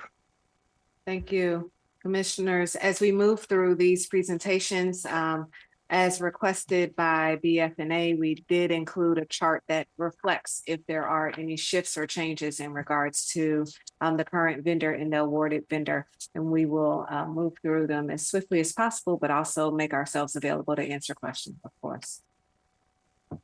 Thank you, President Adams. Good evening, and, regarding the Alexander House staff report, we're here to present and request for approval to want a property management contract for Alexander House staff report to Edward Management Company, who's also the current manager.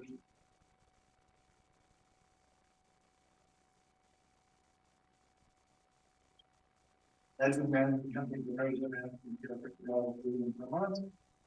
The max value. Sorry. Edgewood Management Corporation proposed a management fee of $50 per unit per month. The maximum value of the contract at 100% occupancy would be $109,800. The current contract is ending on 12/31/2023. The renewal period of the contract would be January 1, 2024 through December 31st, 2025.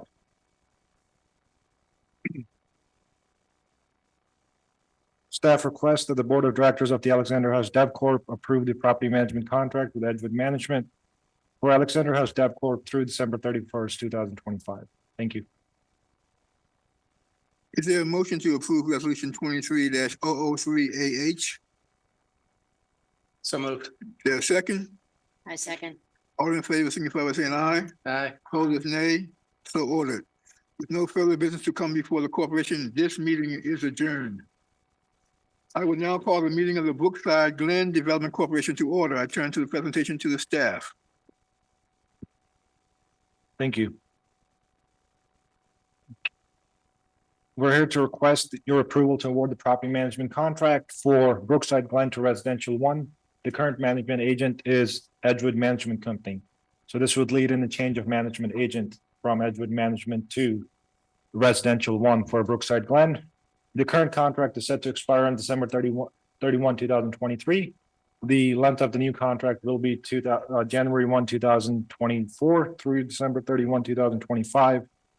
The proposed management fee by Residential One is the same as the current management fee by Edgewood, which is $43 per unit per month. Staff requests that the Board of Directors for the Brookside Glen Development Corporation approve the property management contract with Residential One for Brookside Glen through December 31, 2025. Is there a motion to approve resolution 23-003 BG? So moved. Second, all in favor signify by saying aye. All opposed, nay. So ordered. With no further business to come before the corporation, this meeting is adjourned. I now call the meeting of the Diamond Square Development Corporation to order. I turn to the staff. Thank you. Thank you. We're requesting your approval to award the property management services contract for Diamond Square to Residential One, who is also the current manager. The current contract is set to expire on December 31, 2023.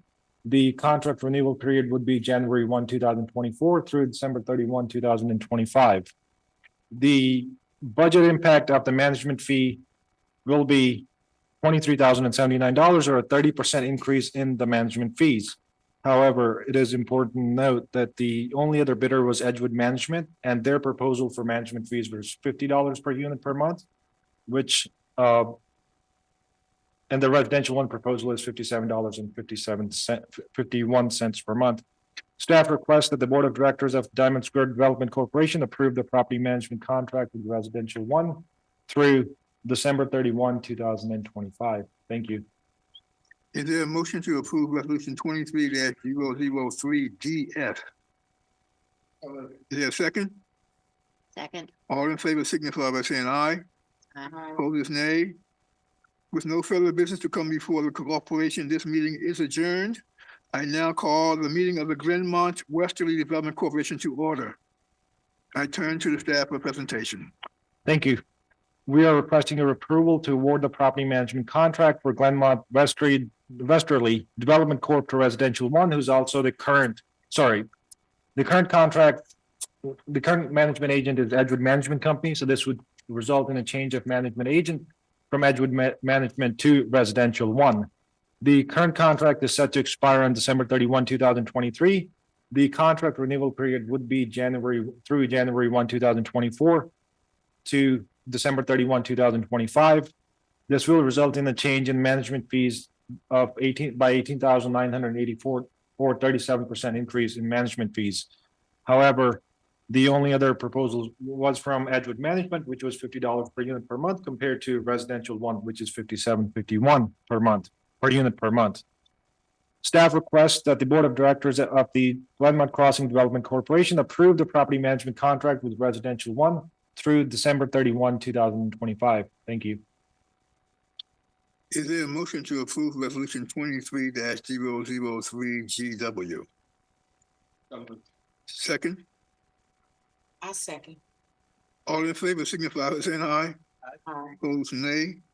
So ordered. With no further business to come before the corporation, this meeting is adjourned. I now call the meeting of the Glenmont Crossing Development Corporation to order. I turn to staff for presentation. Thank you. We are requesting your approval to award the property management contract for Glenmont Crossing Development Corp. for residential one. The current management agent is Edgewood Management. Therefore, this would lead to a change in the management agent from Edgewood Management to residential one. The current contract with Edgewood Management is set to expire on December 31, 2023. The length of the new contract would be effective January 1, 2024 through December 31, 2025.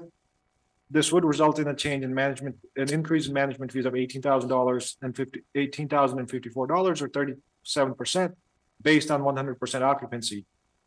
Once again, the only other bidder was Edgewood Management, whose management fees were proposed at $50 per unit per month.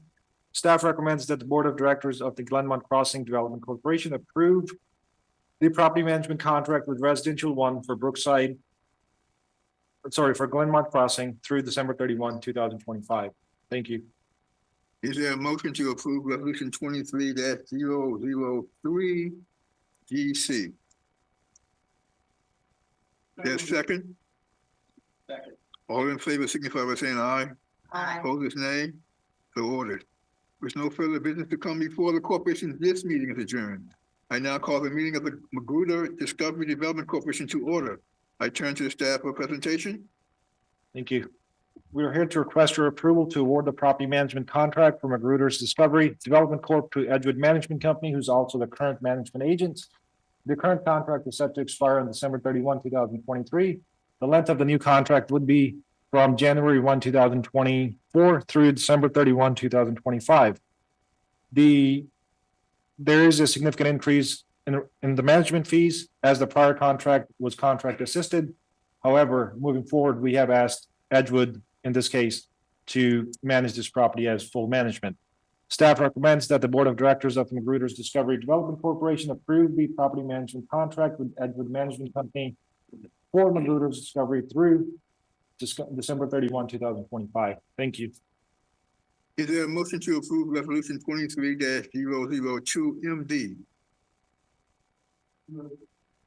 There's a second? A second. All in favor signify by saying aye. Aye. Opposed, nay. So ordered. With no further business to come before the corporation, this meeting is adjourned. I now call the meeting of the Metropolitan Development Corporation to order. I turn to the staff for presentation. Thank you. We are requesting your approval to award the property management contract for Metropolitan Development Corp. to Bazzuto, who is also the current management agent. The current contract is set to expire on December 31, 2023. The length of the new contract would be effective January 1, 2024 through December 31, 2025. This will result in a change of management fees or an increase in management fees of $17,000 or 13% based on 100% occupancy.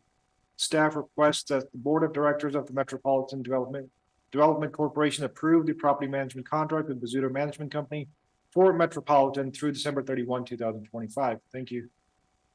Is there a motion to approve resolution 23 003 ME? Second. A second? All in favor signify by saying aye. Aye. Opposed, nay. So ordered. With no further business to come before the corporation, this meeting is adjourned. I now call the meeting of the Montgomery Arms Development Corporation to order. Staff for presentation. Thank you. We're requesting your approval to award the property management contract from Montgomery Arms to Edgewood Management. Edgewood Management is also the current management agent, with the current contract expiring on December 31, 2023. The length of the new contract would be effective January 1, 2024 through December 31, 2025. This will result in a change of management fees or an increase of 12,381 or 19% based on 100% occupancy. Staff requests that the Board of Directors of the Montgomery Arms Development Corporation approve the property management contract with Edgewood Management Corporation for Montgomery Arms through December 31, 2025. Thank you. Is there a motion to approve resolution 23-002 MA? So moved. Is there a second? Second. All in favor signify by saying aye. Aye. Opposed, nay. So ordered. With no further business to come before the corporation, this meeting is adjourned. I now call the meeting of the Wheaton Metro Development Corporation to order. We'll turn to the staff for a presentation. Thank you. We are requesting your approval to award the property management contract for Metro Point to Bozzuto, who's the current management agent. The current contract expires on December 31, 2023. The length of the new contract will be effective January 1, 2024 through December 31, 2025. There will not be a change, or there will be a very minimal change in the management fees. Staff requests that the Board of Directors of the Wheaton Metro Development Corporation approve the property management contract with Bozzuto Management for Metro Point through December 31, 2025. Thank you. Is there a motion to approve resolution 23-003 WM? So moved. The second? Second. Probably moving second to approve resolution 23-003 WM. All in favor signify by saying aye. Aye. Opposed, nay. So ordered. With no further business to come before the corporation, this meeting is adjourned. This concludes the Development Corporation meetings. We will now reconvene HOC's regular monthly meetings. Thank you. Pursuant to section 3-305B and D of the General Provisions Article of the Annotated Code of Maryland, I move to adopt the written closing statement dated November the 15th, 2023, and to adjourn this open session to a closed session to discuss two topics. The first topic is discussion of personnel matters. The reason the topic is being discussed in closed session is to protect personal information about the employee. The statutory section that allows this meeting to be closed is section 3-305B1. The second topic is the discussion of confidential commercial and financial information related to accepting a temporary expansion to a line of credit from PNC Bank. Section 4-335 of the Maryland Public Information Act prevents disclosure of confidential information, confidential commercial or financial information obtained from third parties. The statutory exception that allows the topic to be discussed in closed session is section 3-305B13. Remember the public that watching this meeting in real time on YouTube, which is to object to the closed meeting, please comment in the YouTube chat box or contact HOC's General Counsel. Instructions can be found in the Open Meetings Act objection procedures, which is posted on HOC's website. Do I have a second? I'll second. Probably move a second to go into closed meeting. All in favor signify by saying aye. Aye. Those opposed, nay. So ordered. Thank you. Thank you, Commissioners. Thank you, Dean.